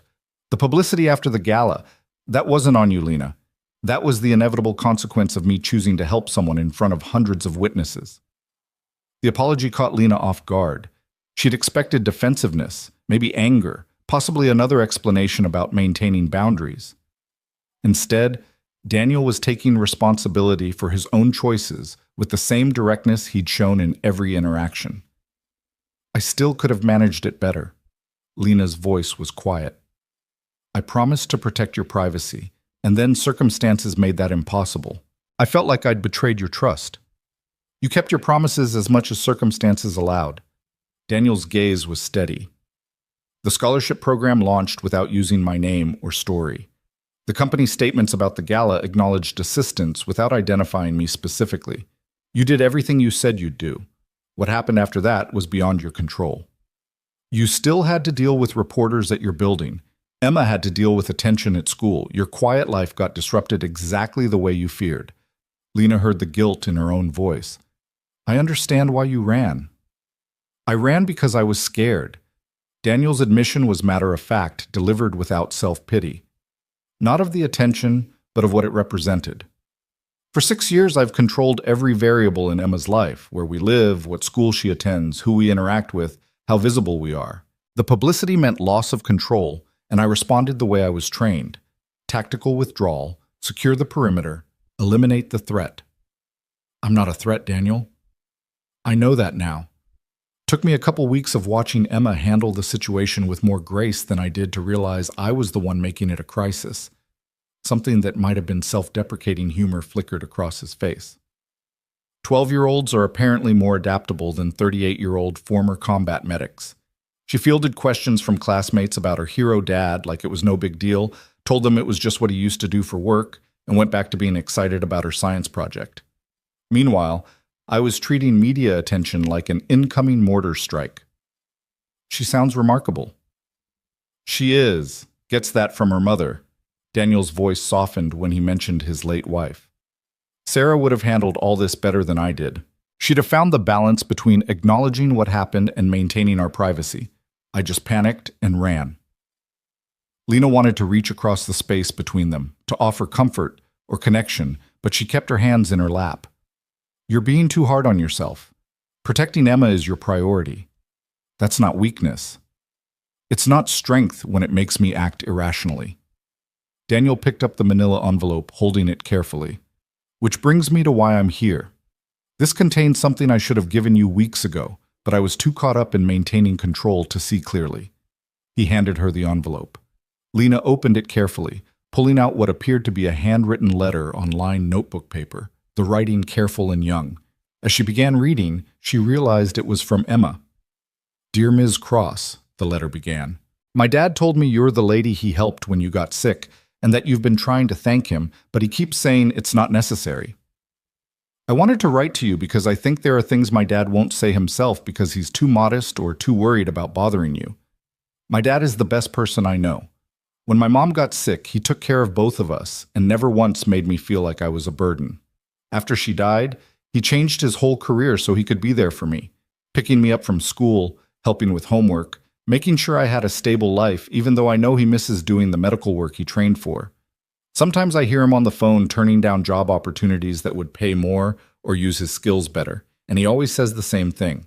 Emma comes first. I'm writing this because I want you to know that when my dad helped you, he wasn't just doing his job. He was being who he is, someone who puts other people first, even when it costs him something. I think that's worth more than he'll ever admit. So if you really want to thank him, maybe you could help him see that what he did matters, that being good at helping people doesn't have to mean sacrificing everything else. Thank you for trying to acknowledge my dad. Even if he won't accept it, I want him to know someone noticed. Sincerely, Emma Cole. Lena read the letter twice, feeling something crack in her chest. The maturity in Emma's words, the clear-eyed understanding of her father's sacrifices, the gentle advocacy for someone who would never advocate for himself. It painted a picture of a relationship built on deep mutual love and respect. When she looked up, Daniel was watching her with an expression that suggested both pride and vulnerability. She wrote that without my permission, left it on my pillow 2 nights ago with a note saying I should give it to you. At first I was angry. She'd violated the boundary I'd set about keeping her out of this situation. Then I actually read what she wrote. She loves you very much. Lena's voice came out thick with emotion. And she sees you clearly, Daniel. Every sacrifice, every choice you've made for her benefit. She's 12. She shouldn't have to think about my sacrifices. Daniel's jaw tightened. She should be worried about school projects and which movie to watch on Friday nights, not whether her father is giving up too much for her sake. She's worried about it because she's your daughter, smart, observant, and caring enough to recognize what you've done for her. Lena set the letter down carefully. The question is whether she's right. Have you been sacrificing too much? Not for Emma's sake, but for your own? Daniel was quiet for a long moment, his gaze drifting to the window where the city spread out below them in afternoon light. When he spoke, his voice carried the weight of truths he'd probably been avoiding.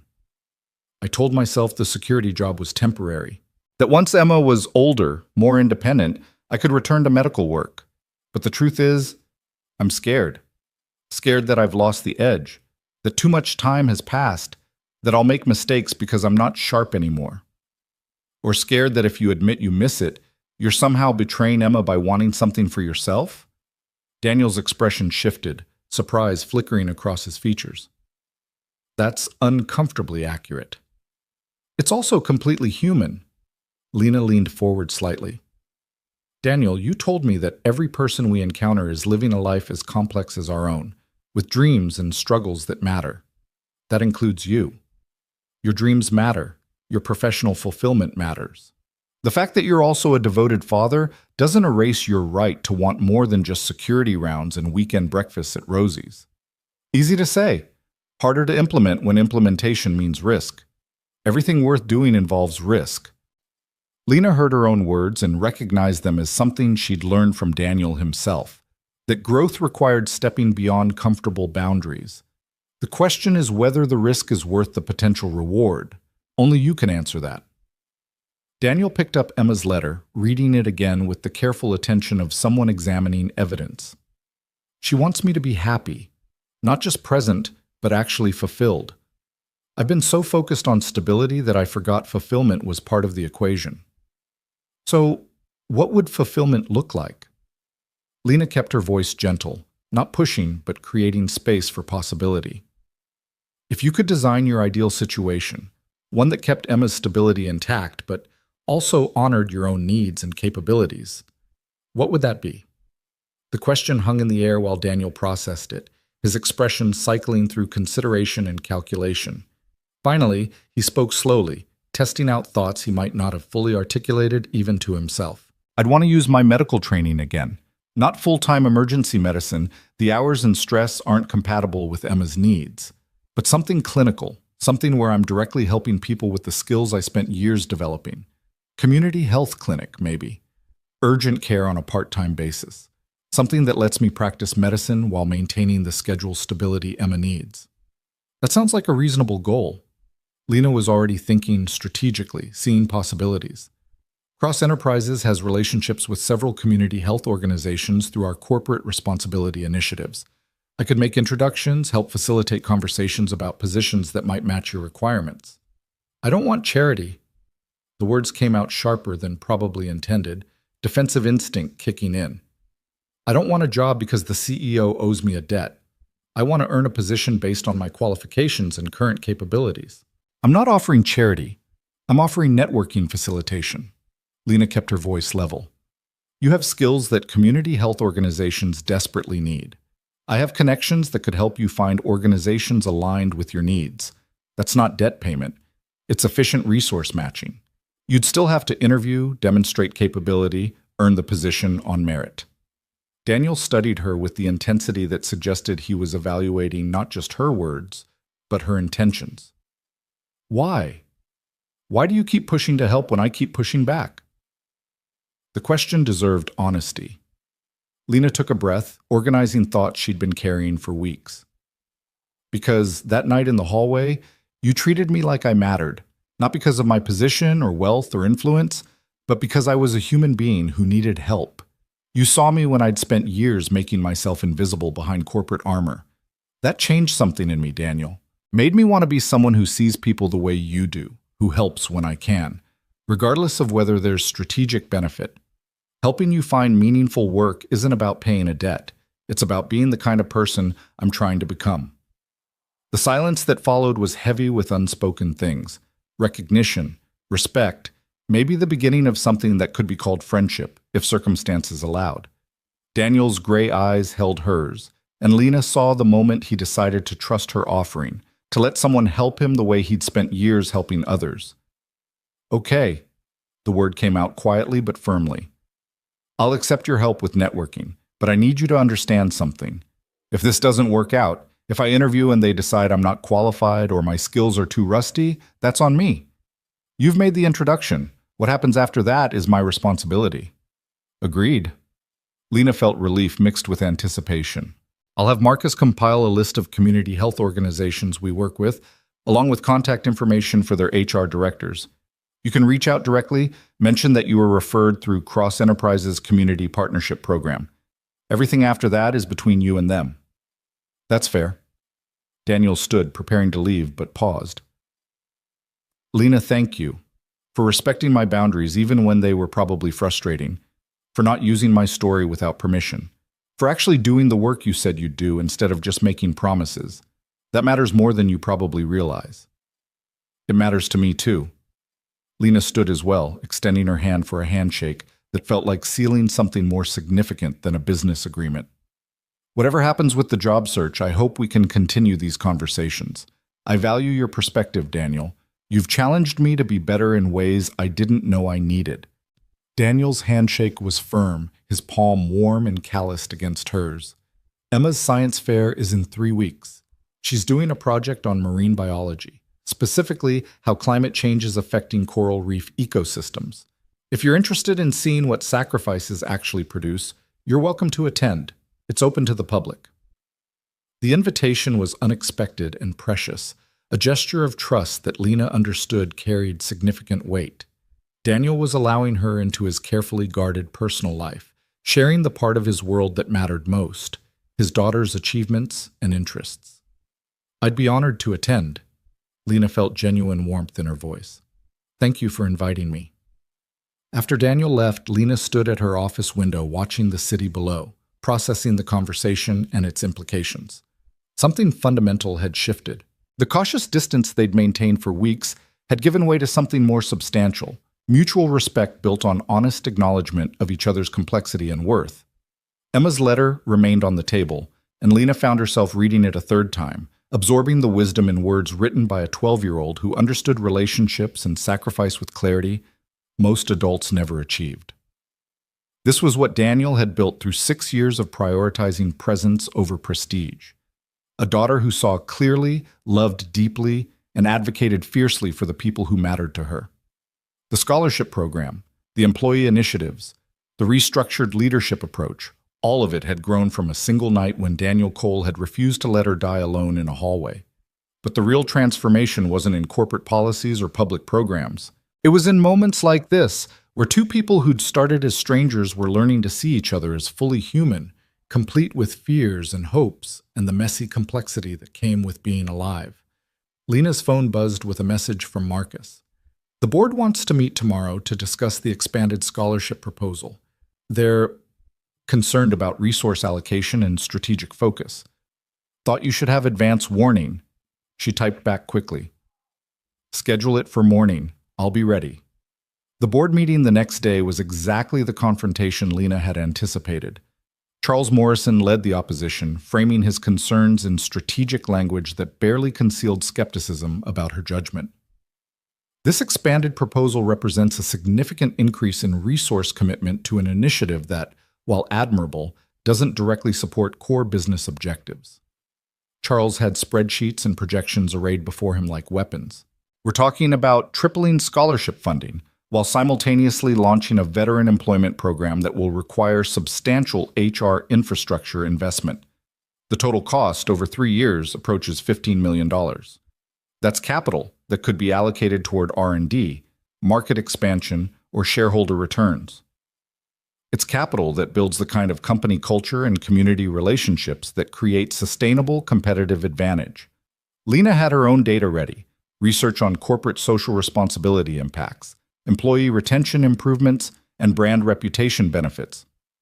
Companies that invest meaningfully in their communities see measurable returns in talent acquisition, employee engagement, and customer loyalty. This isn't charity, Charles. It's strategic long-term positioning. That's a convenient justification for what amounts to personal mission spending.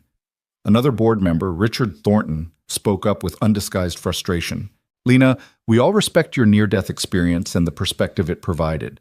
But running a company based on emotional epiphanies rather than data-driven strategy is a recipe for failure. You're asking us to approve massive spending because a security guard saved your life. That's not fiduciary responsibility. The characterization of Daniel as a security guard landed like a slap, reductive and dismissive in ways that made Lena's blood heat. But she kept her voice level, professional, strategic. I'm asking you to approve spending because we've identified a significant gap between our stated values and our actual practices. We claim to value community, innovation, and employee well-being. These initiatives put resources behind those claims. If you believe the company should prioritize different values, say so explicitly so we can have that conversation honestly. We prioritize shareholder value. Charles's voice was firm. That's our legal responsibility. Everything else is secondary. Shareholder value over what time horizon? Lena leaned forward, engaging the argument directly. Quarter to quarter? Year to year? Or building a company that sustains value over decades by being the kind of organization that attracts the best talent, serves communities meaningfully, and operates with integrity? Because if we're only optimizing for next quarter's earnings, then yes, this spending is questionable. But if we're building for sustained excellence, these investments are foundational.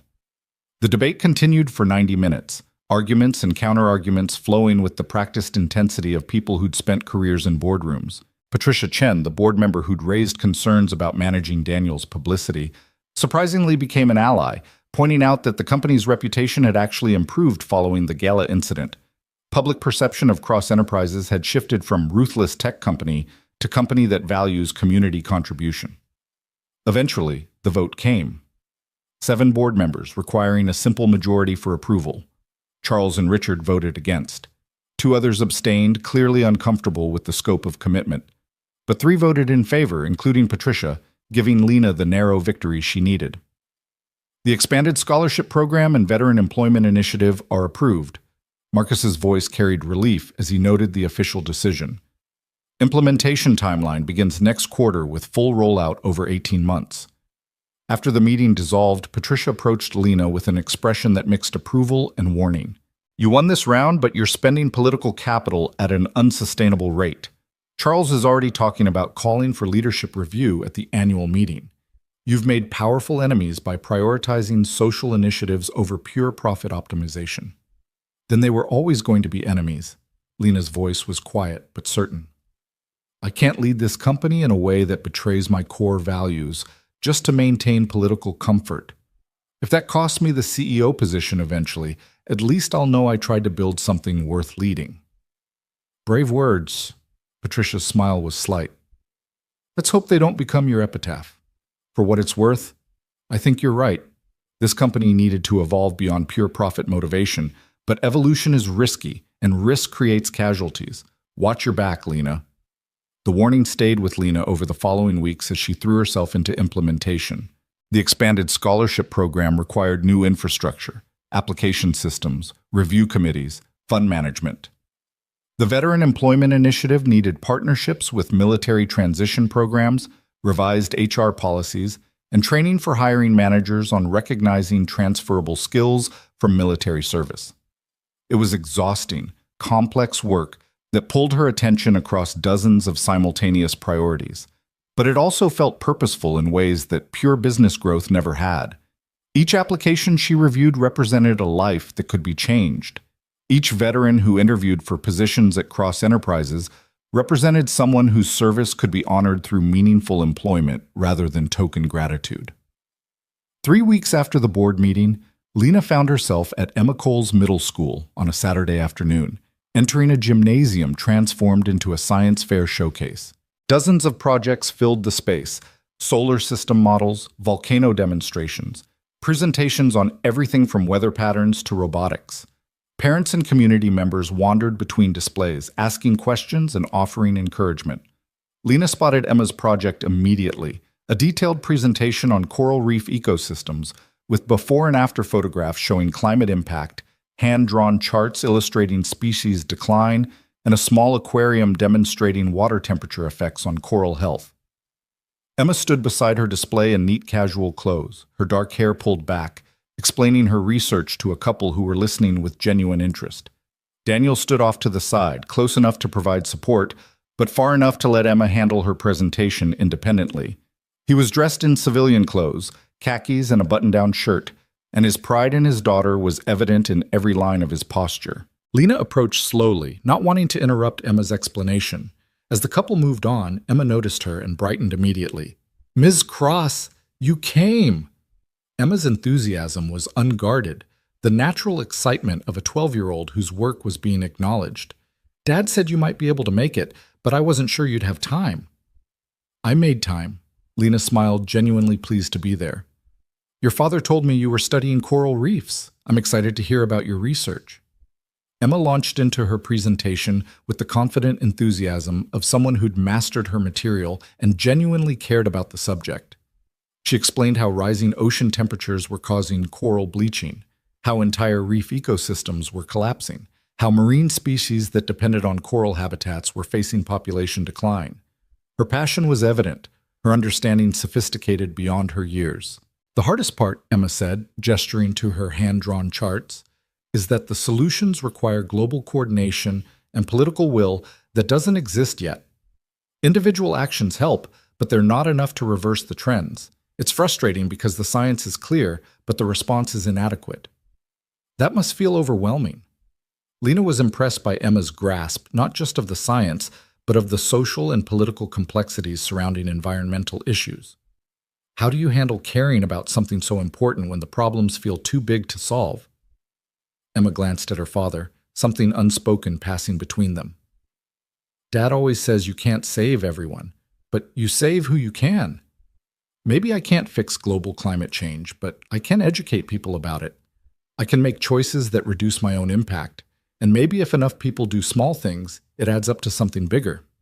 The philosophy was clearly learned from Daniel, applied to environmental science instead of combat medicine, but carrying the same essential wisdom. Work within your sphere of influence, accept what you can't control, and measure success by effort rather than perfect outcomes. That's a remarkably mature perspective.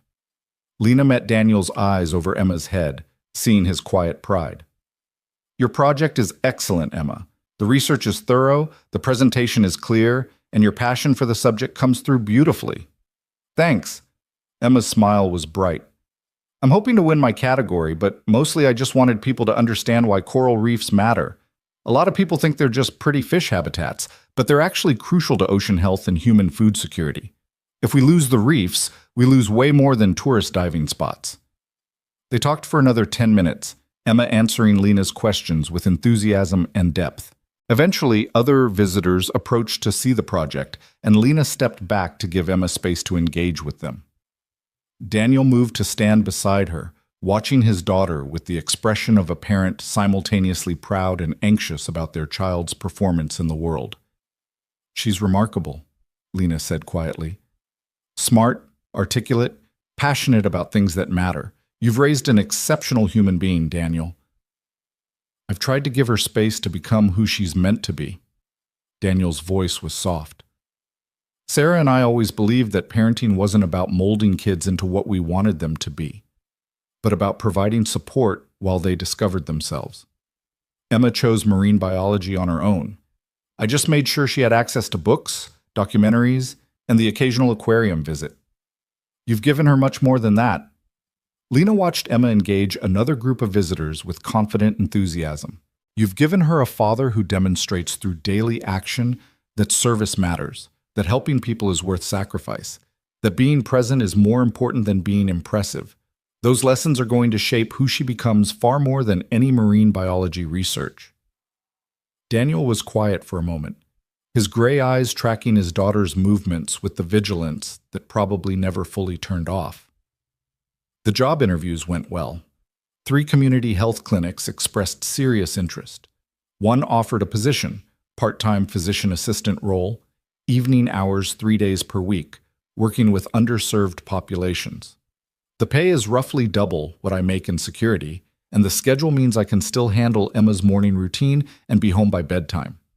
The news landed with unexpected weight. Lena felt genuine happiness for Daniel, mixed with something that might have been concern about what his departure from Cross Enterprises would mean for their developing friendship. That's wonderful news. When do you start? 2 weeks. I'm serving out notice with building security, making sure there's smooth transition coverage. Daniel's expression suggested mixed feelings, excitement about returning to medical work tempered by the anxiety of major change. It's been 6 years since I worked clinical medicine. I'm nervous about whether I'm still competent, whether I've lost too much edge. You saved 2 lives in the past 2 months using skills you hadn't actively practiced in years. Lena's voice was firm. I think your competence is well established. What you're actually nervous about is whether this choice will somehow compromise Emma's stability. Also accurate. Daniel's smile was self-aware. Emma insists she's fine with the change, even excited about it. Says she's proud of me for going back to helping people professionally. But I keep waiting for the other shoe to drop, for some unforeseen complication that proves I should have stayed with the safe choice. There's no perfectly safe choice, Daniel. There's only the choice that honors who you are while maintaining the commitments that matter to you. Lena recognized she was essentially repeating back wisdom he'd given her weeks ago. You've spent 6 years prioritizing Emma's stability. Maybe it's time to trust that the foundation you've built is strong enough to handle some evolution. Before Daniel could respond, Emma returned with a ribbon pinned to her presentation board, second place in her age category. Her face was flushed with pride and excitement, and she launched immediately into explaining that first place went to a project on renewable energy storage, which was honestly really good and deserved to win. Second place out of how many projects? Daniel asked, pulling his daughter into a side hug. Like 30-something in my category, so it's still really good. Emma's enthusiasm was infectious. The judges said my research was excellent and my presentation was engaging. They gave me suggestions for how to make it even better if I want to take it to regional competition. That's fantastic, Emma. Congratulations. Lena meant it genuinely. You should be incredibly proud of this work. Thanks for coming to see it. Emma's smile was warm, unguarded. Dad talks about you sometimes. He says you're trying to make your company better for the people who work there, not just the people who own it. That's cool. The simple endorsement from a 12-year-old carried more weight than any board approval or media recognition. Lena felt something warm settle in her chest. The beginning of what could become real friendship, built on mutual respect and shared values rather than obligation or debt. I'm trying.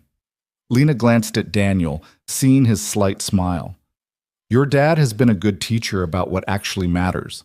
I'm still learning, but I think I'm heading in a better direction.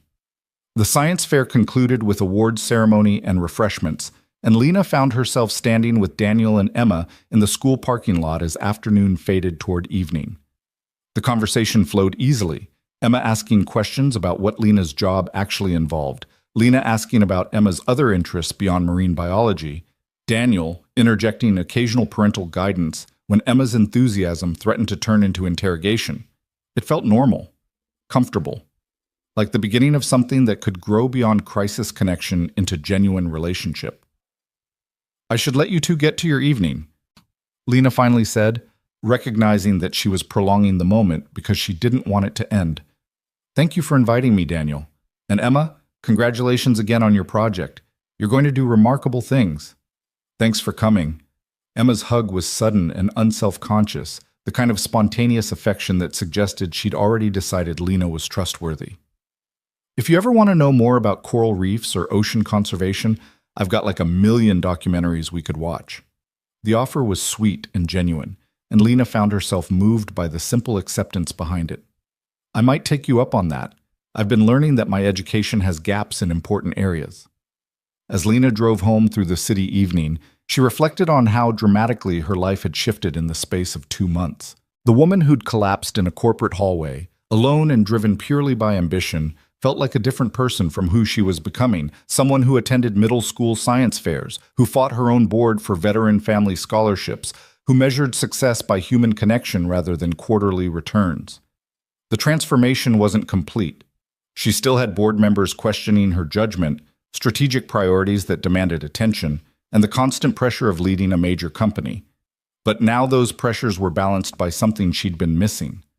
Purpose that extended beyond personal achievement, relationships that mattered beyond their strategic value, and a developing friendship with 2 people who'd shown her what it meant to live with integrity.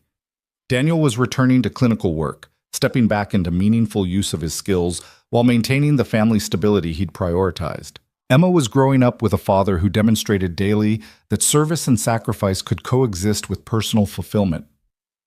And Lena was learning, slowly and imperfectly, how to lead a company with humanity instead of just efficiency.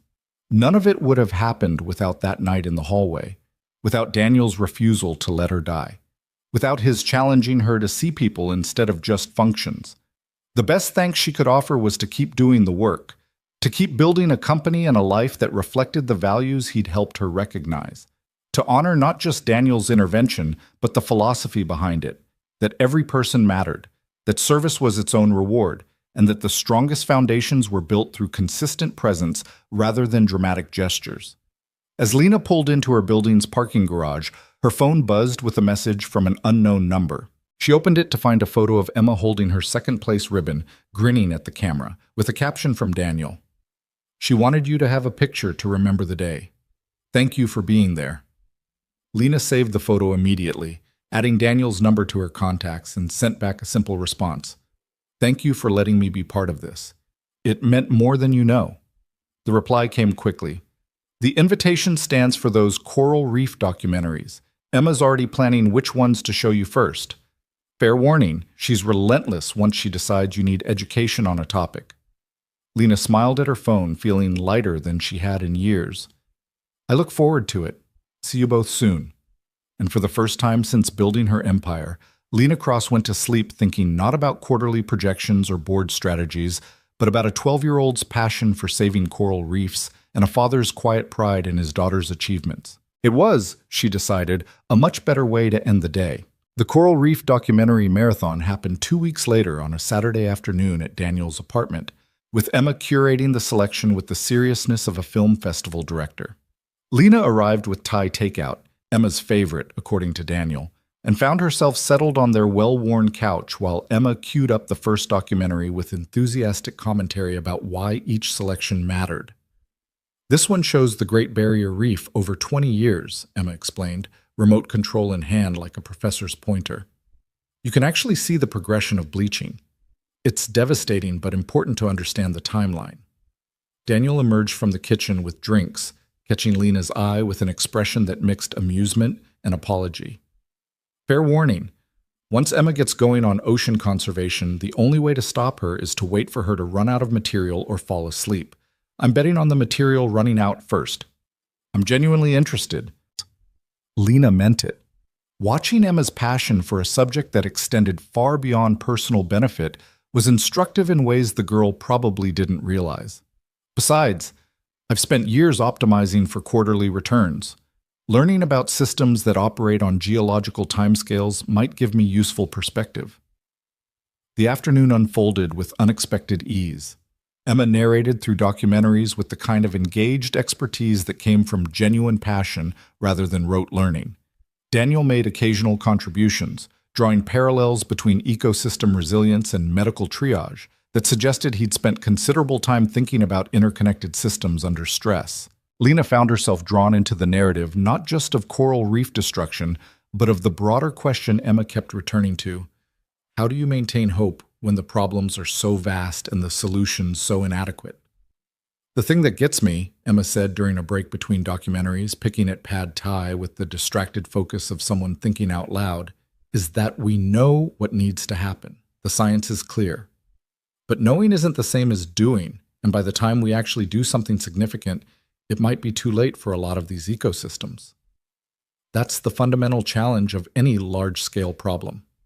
Lena set down her own food, recognizing a teaching moment. The gap between understanding and action, between individual will and collective implementation. It's true for environmental issues, social justice, corporate reform, any situation where change requires coordination across multiple stakeholders with competing interests. So how do you get people to actually do something? Emma's question was earnest, searching. How do you make them care enough to change? Lena glanced at Daniel, seeing him watch his daughter with the quiet intensity of a parent recognizing their child grappling with adult complexities. You start where you have influence and work outward. You can't change everything, but you can change your part of it. And sometimes, if enough people change their parts, it accumulates into something bigger. That's what Dad says about his medical work. Emma looked at her father with obvious pride. He says he can't fix the whole healthcare system, but he can make sure the people he treats get good care. And maybe if enough doctors and nurses think that way, the system gets better incrementally. Exactly. Daniel's voice carried the weight of experience. Perfect solutions that require perfect coordination rarely happen. Imperfect solutions that you can implement immediately are usually better than waiting for ideal circumstances that might never arrive. The conversation drifted into broader territory. Emma asking Lena about running a company, Lena asking Emma about her plans for high school and beyond. Daniel interjecting occasional context or gentle corrections when Emma's enthusiasm outpaced her accuracy.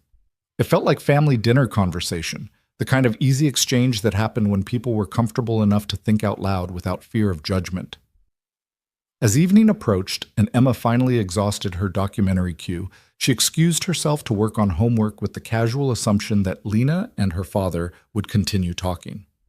After Emma disappeared into her room, Daniel and Lena found themselves alone for the first time that day, the comfortable atmosphere shifting slightly into something more weighted. She likes you. Daniel's observation was simple, but significant. Emma doesn't warm up to many people outside her established circle. The fact that she's comfortable having you here, sharing her interests, asking your opinions, that's meaningful. I like her too. Lena's response was equally simple. She's remarkable, Daniel. Not just smart, but genuinely good. Curious about the world, concerned about things bigger than herself, willing to engage with difficult questions. You and Sarah built something extraordinary. Sarah laid the foundation. I've just been trying not to mess it up too badly. Daniel's self-deprecation was gentle, but Lena heard the grief underneath, the permanent ache of raising a child alone, of making decisions without the partner who should have been there to share them. You've done more than not mess it up. You've created an environment where Emma feels safe enough to be passionate, secure enough to be curious, loved enough to be confident. Lena kept her voice quiet, not wanting to embarrass him, but needing him to understand. That's not baseline parenting, Daniel. That's exceptional parenting under extraordinarily difficult circumstances. Daniel looked away, his jaw tight with emotion he was clearly trying to control. Some days I feel like I'm failing her, missing important moments because I'm working, not having good answers to her questions about why her mother isn't here, making decisions about her future based on my limitations rather than her potential. Every parent feels that way. Lena spoke with more certainty than her lack of parenting experience probably warranted, but the truth felt universal. The fact that you worry about failing Emma is evidence you're not failing her. Bad parents don't agonize over their inadequacies. Sarah would have handled so much of this better. Daniel's voice cracked slightly. She would have known how to talk to Emma about the changes coming, me starting the new job, the potential for more public attention, all of it. I just stumble through and hope I'm not causing damage I won't see until years later. The vulnerability in his admission made Lena's chest ache. She reached across the space between them, her hand finding his with the same instinct that had made her reach for human connection in that hospital hallway weeks ago. You're not stumbling, Daniel. You're navigating impossible terrain with grace and dedication. And Emma sees that. She knows how much you've sacrificed, how hard you work, how much you love her. That knowledge is going to shape her far more than any individual decision you second guess. Daniel's hand tightened around hers, holding on like she was an anchor in turbulent water. They sat like that for a long moment, connected through touch and shared understanding, until Daniel finally spoke again with forced lightness. This is probably not appropriate host behavior, emotional breakdown in the middle of your visit. This is exactly appropriate friendship behavior. Lena squeezed his hand before releasing it. You've been the strong one, for Emma, for the people you've saved, for everyone who's needed you. Maybe it's time to let someone else be strong for you occasionally. I'm not good at accepting help. Daniel's smile was self-aware. In case you haven't noticed. I've noticed. Fortunately, I'm extremely persistent when I decide something matters. Lena matched his smile. Consider this fair warning that I'm planning to be a consistent presence in your life, whether you're comfortable with that or not. You're stuck with me now, Daniel Cole. There are worse fates. Daniel's expression softened genuinely. Emma's already planning next month's documentary series, something about deep ocean ecosystems. Apparently, you're now committed to ongoing marine biology education. I accept these terms. Lena felt warmth spreading through her chest. Though I reserve the right to occasionally discuss things that aren't related to ocean conservation. Maybe even convince Emma that business strategy can be interesting if you frame it right. Good luck with that. She's pretty committed to the marine biology track. Daniel stood, moving toward the kitchen with the easy domesticity of someone in their own space. Coffee? Or are you heading out?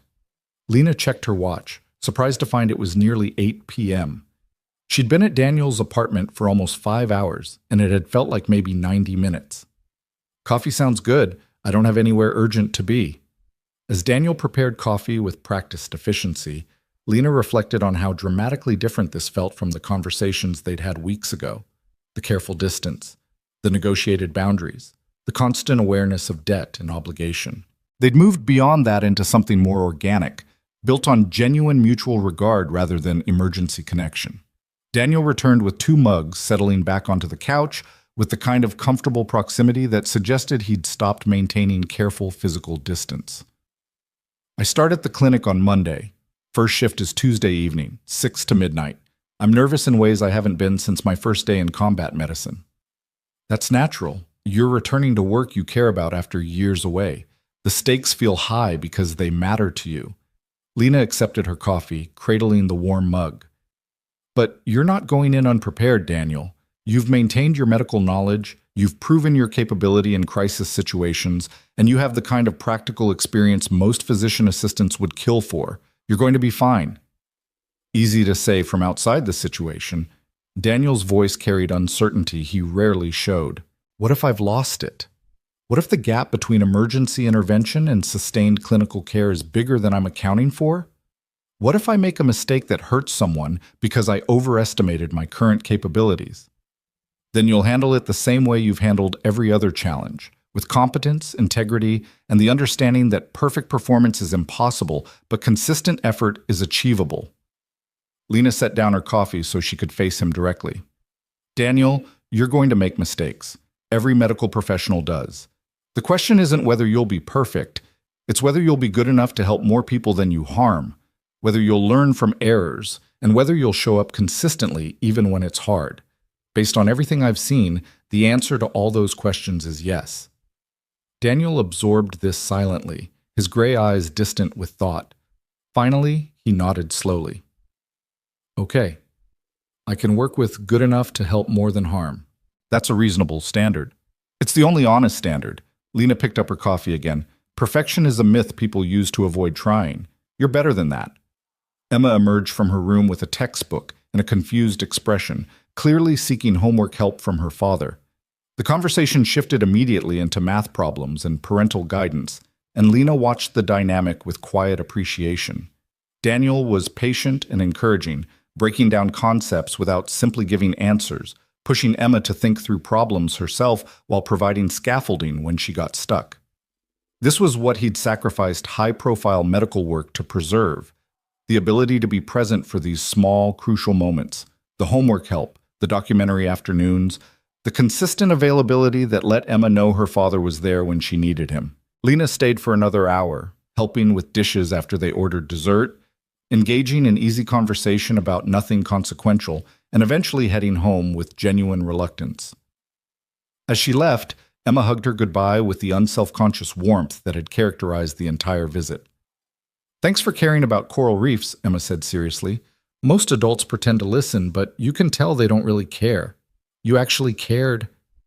I care because you care about it. Lena meant it completely.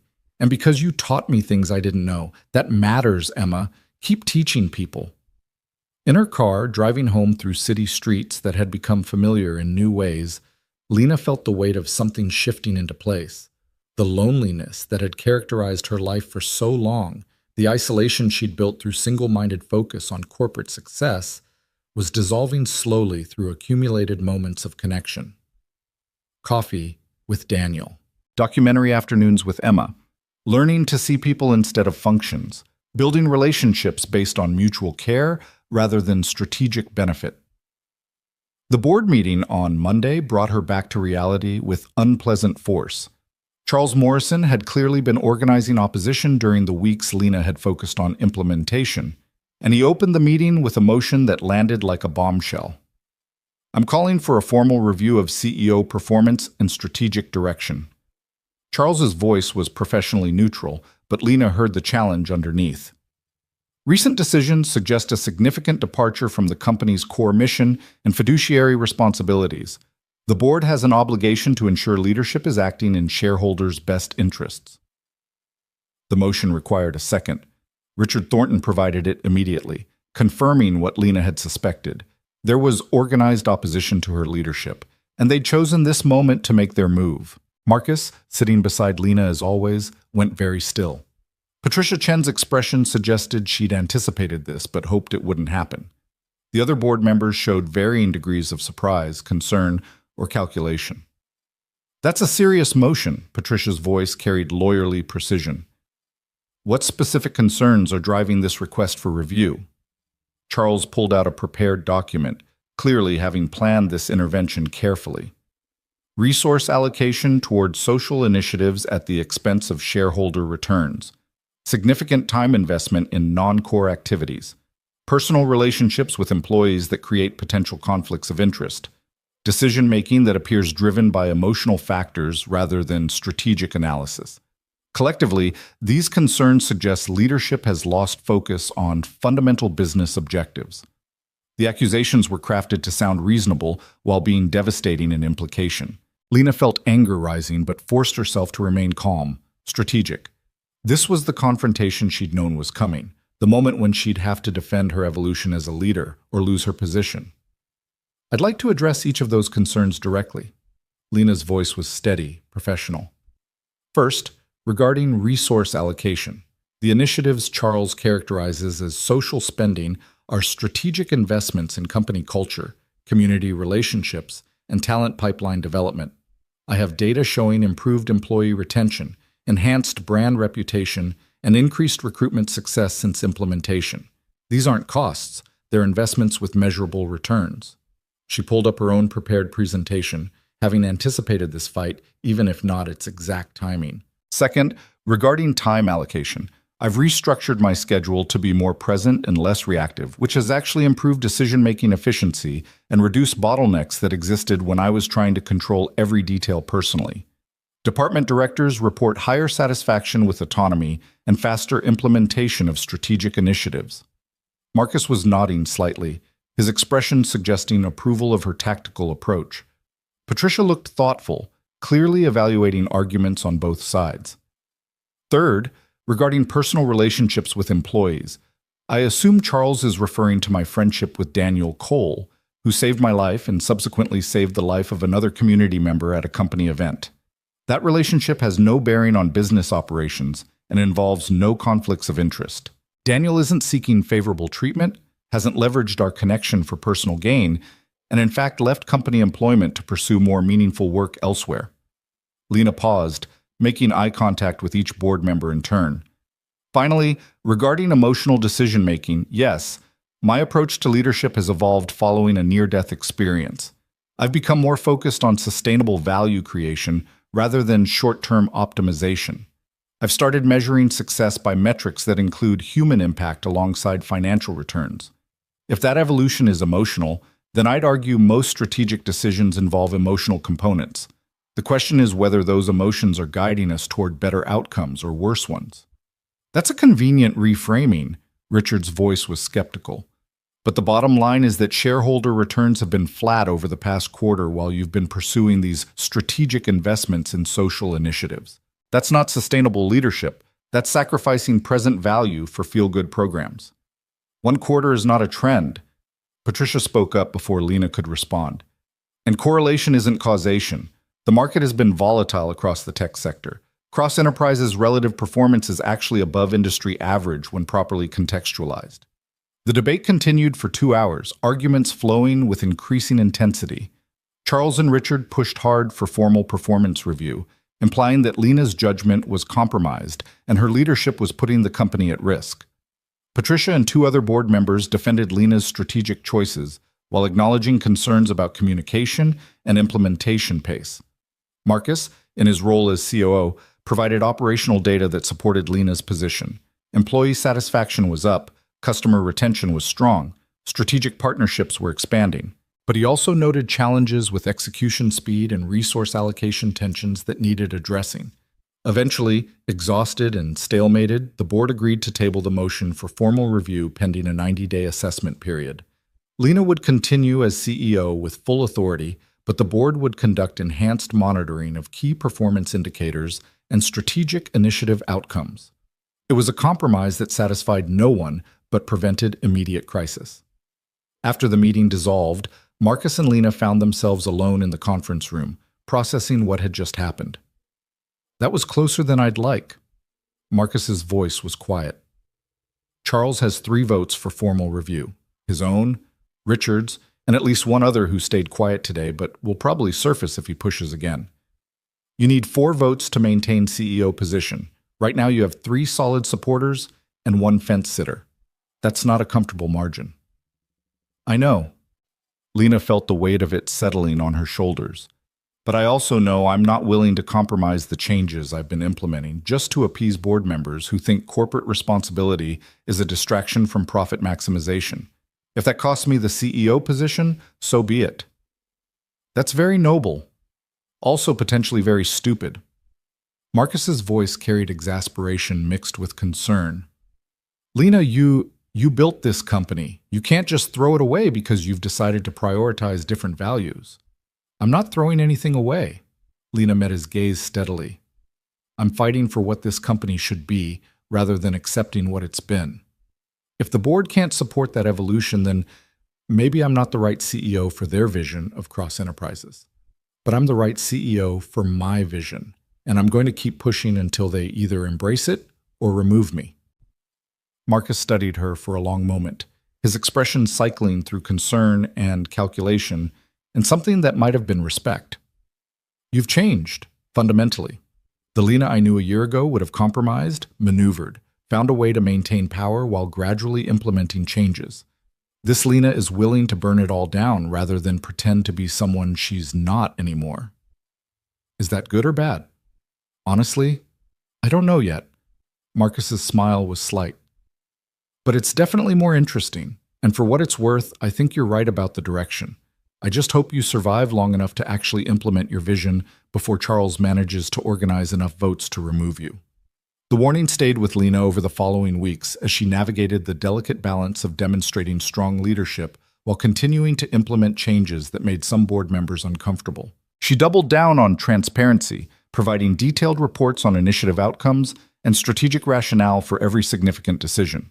She made time for individual conversations with fence-sitting board members, building relationships and trust rather than just presenting data. And she continued showing up for the things that mattered beyond boardroom politics: the listening sessions with employees, the scholarship review committees, the community partnerships that were building Cross Enterprises' reputation as a company that cared about more than just quarterly returns. Daniel started his position at the community health clinic and reported back that the work was simultaneously exhausting and exhilarating. He was treating patients with complex needs and limited resources, making clinical decisions under pressure, and remembering why he'd chosen medical work in the first place. The clinic director called Lena personally to thank her for the referral, noting that Daniel's combination of technical skill and emotional intelligence was exactly what their patient population needed. Emma continued excelling at school, her science fair project earning regional competition invitation that she was agonizing over accepting because it meant missing a weekend with her father. Lena found herself drawn into family discussions about priorities and opportunities, offering perspective from someone who'd spent years making similar calculations about career versus personal life. 6 weeks after the contentious board meeting, Richard Hartman, the man Daniel had saved at the gala, requested a meeting with Lena. She accepted, curious about what the philanthropist and community leader wanted to discuss. Hartman arrived at her office looking vigorous and healthy, a dramatic contrast to the gray pallor Lena remembered from that night on the marble floor. He shook her hand with firm grip and settled into the chair she offered with the comfortable authority of someone accustomed to boardrooms. "Thank you for seeing me, Ms. Cross. I know your time is valuable."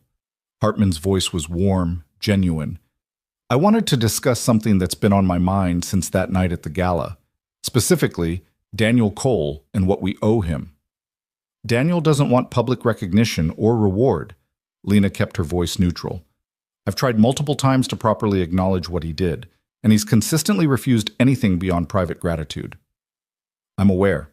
I've reached out to him myself, offered financial compensation, offered to establish a fund in his name, all declined." Hartman's expression suggested both frustration and respect.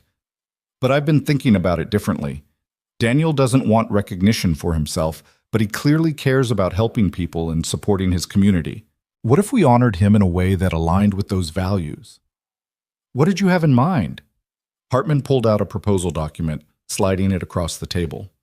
"I'm proposing a community healing center, comprehensive care facility offering medical services, mental health support, veteran services, and family counseling to underserved populations. Free or sliding scale fees based on income. Daniel's community health clinic would be a partner, providing integrated care. The facility would be called the Cole Community Healing Center, named not just for Daniel, but for his entire family, honoring his service, his wife's memory, and his daughter's future. Lena scanned the proposal, seeing detailed plans, funding structures, and partnership frameworks. That this wasn't a vague idea, it was a fully developed initiative that had clearly been months in development. This is substantial. Lena looked up from the document. You're talking about millions in funding, ongoing operational costs, significant community commitment. I'm prepared to contribute $5 million toward establishment costs, but I need partners, both financial and operational. Hartman leaned forward slightly. Cross Enterprises is already investing in veteran support and community partnerships. This healing center would be a natural extension of those initiatives. I'm asking if you'd consider being a founding partner. The proposal was exactly the kind of initiative Lena's new strategic direction supported. High community impact, aligned with company values, creating sustainable infrastructure rather than just writing checks. But it was also the kind of major commitment that would definitely trigger board concerns about mission drift and resource allocation. Lena thought about Daniel working evening shifts at an understaffed clinic, treating patients who needed far more support than a single facility could provide. She thought about Emma, passionate about making the world better, but frustrated by the gap between understanding problems and implementing solutions. She thought about her own evolution from CEO, who'd ignored everyone below executive level, to leader, trying to build a company that actually reflected meaningful values. I'm interested. Lena made the decision with the same intuitive certainty that had driven her best business choices. But I need to understand the full scope, operational requirements, expected outcomes, how this integrates with existing community resources. And I need to figure out how to present this to my board in a way that addresses legitimate business concerns while maintaining strategic integrity. Fair enough? Hartman smiled. I'll have my team prepare detailed operational plans. But I should mention, this isn't just about Daniel's heroics. It's about building something that outlasts any individual contribution. My cardiac event reminded me that life is short and legacy matters. I want to create something that serves this community for decades, that becomes infrastructure people can depend on.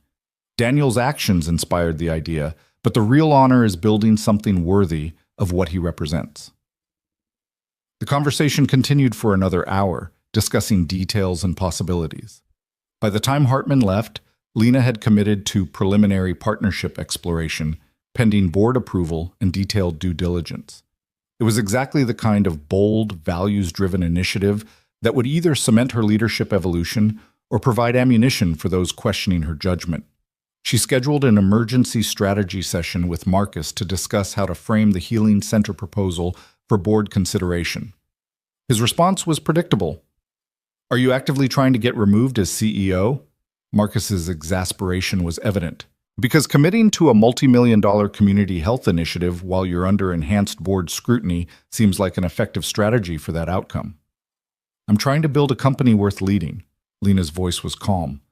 The Healing Center aligns perfectly with our veteran support initiatives, creates meaningful community impact, and establishes Cross Enterprises as a leader in corporate social responsibility. That's good business, Marcus. It's good ethics. The business case is going to be harder to defend. Marcus was already working through objections on his tablet. Charles is going to argue this is mission drift, that we're becoming a charity instead of a tech company, that resources should be allocated toward core business development. Then I'll argue that in the modern economy, companies that invest in communities and values outperform companies that optimize purely for short-term profit. I'll show data on brand value, talent recruitment, customer loyalty, all of which improve when companies demonstrate genuine commitment to social responsibility. Lena felt the familiar rush of strategic challenge. This is winnable, Marcus. I just need to frame it properly. The board presentation 3 weeks later was the most important of Lena's career. She came prepared with comprehensive data, strategic frameworks, and a clear articulation of how the Healing Center fit into Cross Enterprises' evolution as a company that created value through multiple dimensions beyond just financial returns. Charles came prepared with counterarguments, financial concerns, and the persistent question of whether Lena's judgment was being clouded by personal relationships and emotional factors. The debate was intense, technical, and ultimately came down to a fundamental question about corporate purpose. Was Cross Enterprises primarily an engine for shareholder wealth creation, with social responsibility as a secondary consideration? Or was it becoming something different, a company that measured success through stakeholder value, including employees, communities, and the broader social ecosystem it operated within? Patricia Chen, surprisingly, became Lena's strongest advocate. I've watched Lena's leadership evolution over the past months. The changes she's implementing aren't emotional reactions. They're strategic repositioning for long-term sustainability. Companies that ignore social responsibility and community investment are increasingly being left behind by competitors who understand that modern markets reward values alignment. The debate extended across 2 meetings and ultimately came to a vote. The Healing Center partnership was approved by a narrow margin, 4 votes in favor, 3 opposed. Lena maintained her position as CEO, but the message was clear. She was operating on limited political capital, and any significant misstep would provide opening for Charles to push for leadership change. After the vote, Patricia approached Lena privately with advice that carried weight. You won this round, but Charles isn't going away, and Richard is actively building coalition against you. You need to deliver extraordinary results over the next 2 quarters to solidify support. No more major initiatives, no more controversial commitments. Focus on execution and demonstrating that your strategic direction actually works. I hear you. Lena meant it. Thank you for your support, Patricia. It made the difference. I supported the right strategy, not you, personally. Patricia's smile was slight. Though I admit you've grown on me. The old Lena was brilliant but cold. This version is brilliant and human. That's worth preserving if you can figure out how to survive the politics. The Healing Center development moved forward quickly once approved, with Hartman's team coordinating construction and Cross Enterprises providing operational infrastructure support. Daniel was consulted throughout the process, his clinical expertise informing facility design and program development. He remained uncomfortable with having his name attached to the center, but eventually accepted it when Emma pointed out that refusing was essentially denying the community something valuable because of his personal discomfort. She's right. Daniel admitted to Lena during one of their regular coffee meetings at Rosie's. I don't like the attention, but the center is going to help people regardless of what it's called. My name on the building is a small price to pay for the services it'll provide. Emma's wisdom strikes again. Lena smiled over her coffee mug. She's going to run the world someday, Daniel. I'm calling it now. I just hope she runs it better than we have. Daniel's voice carried the mixture of pride and concern that characterized most parents' views of their children's futures. She's already talking about marine biology graduate programs and career paths, 12 years old and planning 15 years ahead. She gets that from you, Lena observed. The strategic thinking, the long-term planning, the focus on meaningful work over prestigious titles. She gets that from Sarah. Daniel's correction was gentle but firm. I'm just trying not to mess up what Sarah started. Emma's drive, her compassion, her clarity about what matters, that's all her mother's influence. They sat in comfortable silence for a moment, the diner's ambient noise providing background soundtrack. Marie refilled their coffee without asking, winked at Lena, and moved on to other customers. The routine had become familiar. Weekly coffee meetings where Daniel and Lena discussed everything from clinic challenges to board politics to Emma's latest enthusiasms. It was friendship, Lena had realized, not built on emergency or obligation, but on genuine mutual regard and the kind of easy trust that developed when people consistently showed up for each other. Daniel had become someone she could be honest with, someone who challenged her thinking and supported her growth. And she'd become, in turn, someone he could lean on when the weight of single parenthood and career transition felt overwhelming. 8 months after that night in the hallway, the Cole Community Healing Center opened with a ribbon-cutting ceremony that drew hundreds of community members, local politicians, and media coverage that Daniel tolerated with visible discomfort. Emma stood beside her father on the small stage, beaming with pride, while Lena and Richard Hartman delivered speeches about community investment and the power of individual action to inspire collective change. Daniel's speech was brief, delivered with the same straightforward honesty that characterized everything he did. This center isn't about me. It's about a community that takes care of its own, that recognizes we're stronger together than we are alone. that understands serving others is the highest calling any of us can pursue. My name might be on the building, but this belongs to everyone who will walk through these doors seeking help, and everyone who will work here providing it. That's the real honor, being part of something bigger than yourself. As Daniel stepped back from the microphone, Lena found herself blinking back tears. 8 months ago, she'd been a CEO who measured worth by profit margins and controlled every variable to maintain power. Today, she was standing in a healing center that existed because she'd learned to see people instead of functions, to measure success by lives changed rather than quarterly returns, to lead with values instead of just efficiency. The transformation hadn't been easy. She'd fought her board, restructured her company, challenged assumptions that had defined her career. But standing here, watching Daniel and Emma cut the ribbon while their community cheered, Lena understood with crystalline clarity that every difficult choice had been worth it. The months following the center's opening brought validation of Lena's strategic direction in forms even Charles Morrison couldn't dismiss. Employee retention improved dramatically. Cross-Enterprise's turnover rate dropped to less than half the industry average. Recruitment applications increased, with exit interviews from rejected candidates specifically mentioning company culture and social responsibility as attractive factors. Customer satisfaction scores rose as employees who felt valued by their employer translated that into better service. The financial metrics that Charles cared about most also improved. Quarterly returns began trending upward as operational efficiencies from engaged employees and positive brand reputation translated into revenue growth.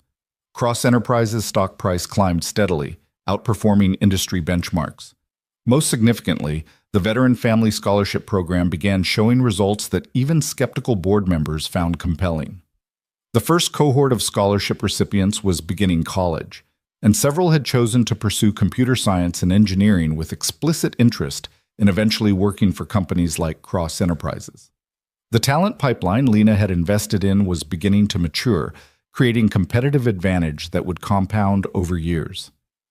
At the 9-month board review, Charles Morrison made no motion for CEO performance evaluation. Instead, he delivered grudging acknowledgement that Lena's strategic direction appeared to be working, though he cautioned against overextending into social initiatives at the expense of core business focus.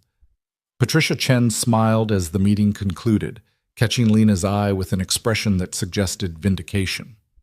Marcus simply nodded, his satisfaction evident in the way he immediately began planning next quarter's initiatives building on current momentum. Later that week, Lena found herself back at Daniel's apartment for what had become regular Saturday documentary sessions, though the focus had expanded beyond marine biology to include Emma's new fascination with space exploration and the search for extraterrestrial life. "Did you know there are moons in our own solar system that might have oceans with life?" Emma was explaining with her characteristic enthusiasm, pulling up images on her laptop. "Europa and Enceladus both have subsurface oceans that could potentially support microbial life. How cool would it be if we found alien life in our own cosmic backyard?" Very cool. Lena found herself genuinely engaged with the topic, though I imagine the political and philosophical implications would be complicated. How would it change human perspective to know we're not alone, even if it's just microbes? "That's exactly what my project is exploring," Emma launched into explanation of her latest science fair proposal, a comparative analysis of astrobiology research and its implications for human understanding of our place in the universe. Daniel listened with obvious pride, interjecting occasional questions that pushed Emma to think more deeply about her arguments. When Emma finally paused for breath, he turned to Lena with an expression that carried something weighty. "I have news. The clinic director offered me a full-time position with flexible scheduling. It would mean more hours, but also more opportunity to really make a difference in patient care. Emma and I talked about it, and we think it's the right move." "That's wonderful." Lena felt genuine happiness for him. "You've clearly demonstrated your value there. This is your expertise being properly recognized and utilized. It also means I'm officially, completely out of security work." Daniel's voice carried relief mixed with something that might have been nostalgia. 6 years of night shifts, of working beneath my capabilities, of choosing stability over fulfillment, that chapter is closed. I'm back to being a medical professional, back to doing the work I trained for, back to using my skills meaningfully. How does it feel? Terrifying and right in equal measure. Daniel smiled, the expression reaching his eyes in a way that suggested deep satisfaction. I keep waiting for something to go wrong, for the other shoe to drop. But Emma keeps reminding me that sometimes things just work out, that not everything has to be a struggle. She's a wise young woman. Lena glanced at Emma, who was absorbed in her laptop, researching something related to her astrobiology project. You've raised someone extraordinary, Daniel. We'll see how extraordinary she is when she's 16 and I'm navigating teenage drama. Daniel's humor was self-deprecating. For now, I'm just grateful she's happy, healthy, and passionately interested in things beyond social media and peer drama. Emma looked up from her laptop with a knowing expression. Dad, I can hear you, and I'm definitely going to be dramatic at 16. Just warning you now. The easy exchange, the comfortable family dynamic, the sense of being genuinely included in something meaningful. It all combined to create a moment of perfect contentment for Lena. This was what she'd been missing in her relentless pursuit of corporate success: connection, community, the simple joy of being present with people who mattered. As evening faded and Lena prepared to leave, Emma gave her the usual enthusiastic hug goodbye, this time with an additional request. You should come to my regional science fair competition next month. It's at the university, and it'll be really cool. Plus, I need all the moral support I can get because I'm completely nervous about competing at that level. I'll be there, Lena promised immediately. Wouldn't miss it for anything. Daniel walked her to the door, and in the privacy of the hallway, he spoke quietly. Thank you for everything you've done, not just the healing center or the job networking, but for being present in our lives, for showing up consistently, for being someone Emma can look up to as an example of what successful leadership looks like when it's done with integrity. That matters more than I can adequately express. You've given me far more than I've given you. Lena's voice was thick with emotion. You saved my life, yes, but more than that, you showed me how to actually live it in a way that honors what matters. I'll never be able to fully repay that debt, Daniel. There's no debt. Daniel's voice was firm, his gray eyes serious. Just two people who met during a crisis and discovered they could be friends beyond it. That's not obligation, Lena. That's gift. The word resonated through her as she drove home, processing the truth of it.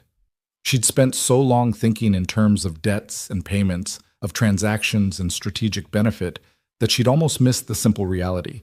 She and Daniel had built something valuable, not because they owed each other anything, but because they'd chosen to invest in connection over isolation. That night, Lena updated her personal journal, a practice she'd started months ago during her recovery, recommended by her therapist as a way to process the massive life changes she was navigating. She wrote about the Healing Center opening, about Emma's plans for regional science fair competition, about Daniel's full-time clinic position. But mostly, she wrote about transformation. A year ago, I thought I knew what success looked like, she wrote. Corner office, board control, quarterly returns that exceeded projections. I measured my worth by external metrics and structured my life around maintaining power. Then I nearly died, and a night shift security guard with a decorated military past saved my life. Everything changed, not dramatically, not overnight, but through accumulated small choices to be different, to see differently, to lead differently. I'm still CEO of Cross Enterprises. I still fight with my board over resource allocation and strategic direction. But now I measure success by different standards: employee well-being, community impact, the strength of relationships I've built with people who matter. Daniel Cole taught me that every person is living a life as complex as my own, with dreams and struggles that deserve recognition.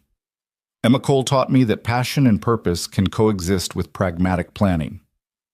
Together, they showed me what it means to live with integrity, to align actions with values, to show up consistently for people and causes that matter, to measure wealth by what you give rather than what you accumulate.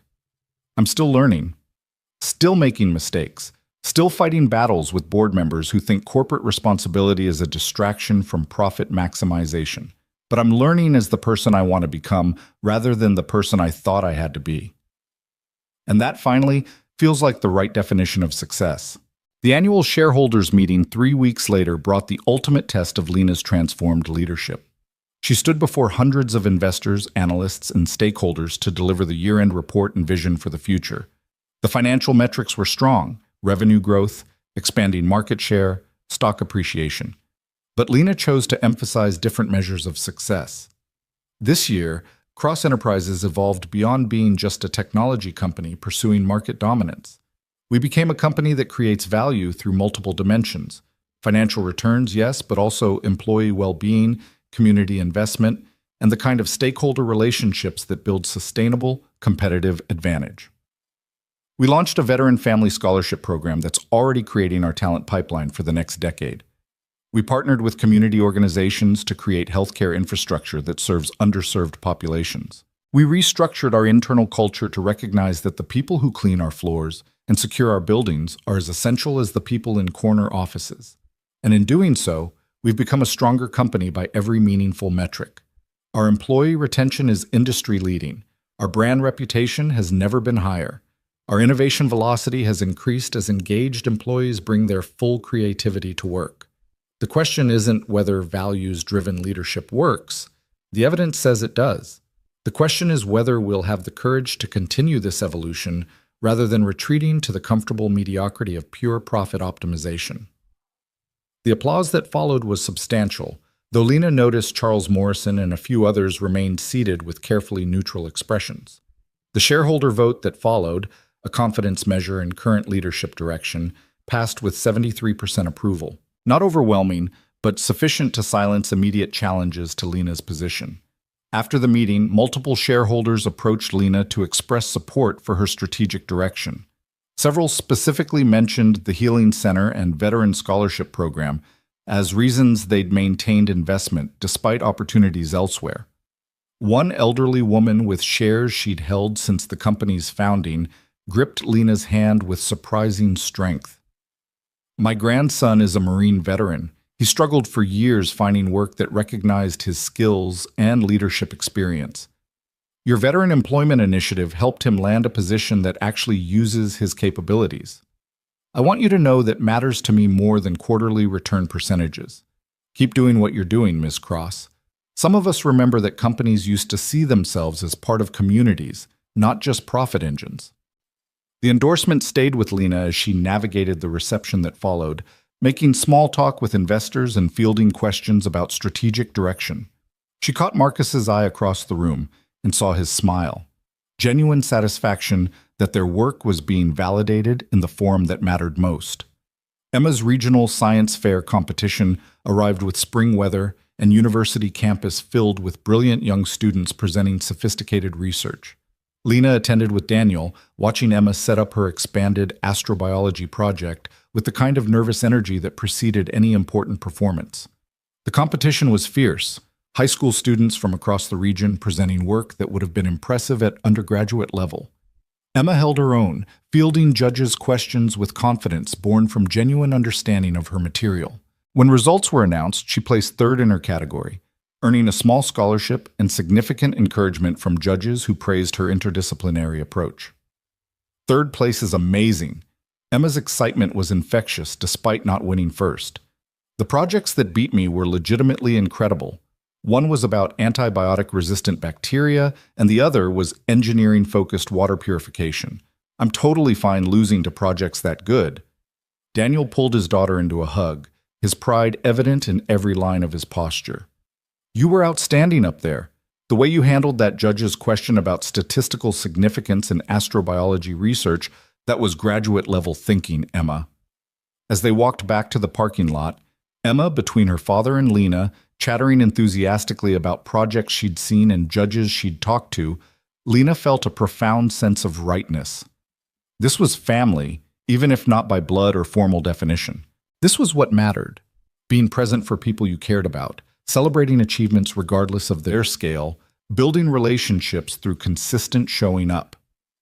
1 year after the night she'd collapsed in a corporate hallway, Lena Cross stood in the Cole Community Healing Center for its first anniversary celebration. The facility had served over 3,000 patients in its opening year, providing medical care, mental health services, and family support to populations that had limited access before. Daniel worked there 3 days per week, building relationships with patients and contributing to clinical protocols that were being adopted by other community health organizations. The anniversary event was deliberately low-key. Daniel had insisted on community focus rather than donor recognition. But Richard Hartman pulled Lena aside during the reception with an observation that landed with weight. A year ago, you were a brilliant CEO who'd forgotten how to be human. Today, you're a brilliant CEO who leads with humanity. That transformation is worth more than any profit margin, Lena. Don't let anyone convince you otherwise. I won't. Lena's voice carried certainty built from a year of fighting for values she'd learned to embrace. Though I admit there are days when it would be easier to just optimize for short-term returns and ignore the complicated human factors. Easy and right are rarely the same thing. Hartman's smile was knowing. You've chosen right over easy repeatedly for the past year. Keep choosing it. That's how you build legacy that matters beyond your tenure. As the celebration wound down, Lena found herself standing with Daniel and Emma, watching people stream out of the healing center with the kind of satisfied expressions that suggested meaningful connection had occurred. This is what you built. Daniel's voice was quiet, meant only for Lena. Not just this building, but everything it represents. You took a near-death experience and turned it into transformation, personal and corporate. That's remarkable, Lena. We built it together, Lena corrected gently. You showed me what mattered. Emma reminded me that passion and purpose can coexist with pragmatism. Hartman provided resources and vision. I just connected the pieces and fought the battles to make it real. That's called leadership. Emma spoke up with the kind of clear-eyed assessment that had characterized her observations from the beginning. Taking what people give you and making it into something bigger than any individual contribution. That's what good leaders do. Lena looked at Emma, this brilliant, kind, clear-seeing 12-year-old who'd written a letter advocating for her father when he wouldn't advocate for himself, who'd embraced change with grace when her father was panicking, who saw connections and possibilities with the kind of wisdom that suggested she'd internalize not just her father's values, but her late mother's as well. When you're running the world someday, Lena said seriously, I hope you'll remember that the best leaders are the ones who never forget their human first, leader second. I'll remember. Emma's smile was bright with promise. Because I'll have examples to follow. Dad showing me that service matters more than recognition. You showing me that success and integrity don't have to be opposites. Mom, her voice caught slightly, grief still present even years later. Showing me through Dad's stories that love means sacrificing for what matters most. Daniel's arm went around Emma's shoulders, pulling her close with the protective instinct that had defined his parenting from the day Sarah died. Lena watched them, feeling profound gratitude for this unlikely family she'd been invited to join, for the friendship that had grown from crisis into something sustaining and real. That night, back in her own apartment, Lena stood at her window looking out over the city lights that had once represented territory to conquer and now represented community to serve. Cross Enterprises Tower was visible in the downtown skyline, its lights marking late-night workers pursuing projects that would shape tomorrow's market. She thought about the people in that building, security guards like Daniel had been, cleaning crew making offices pristine for morning, IT staff maintaining infrastructure, late-working executives chasing deadlines and dreams. Every one of them was living a life as complex as her own. Every one of them mattered beyond their function. A year ago, she wouldn't have thought about them at all.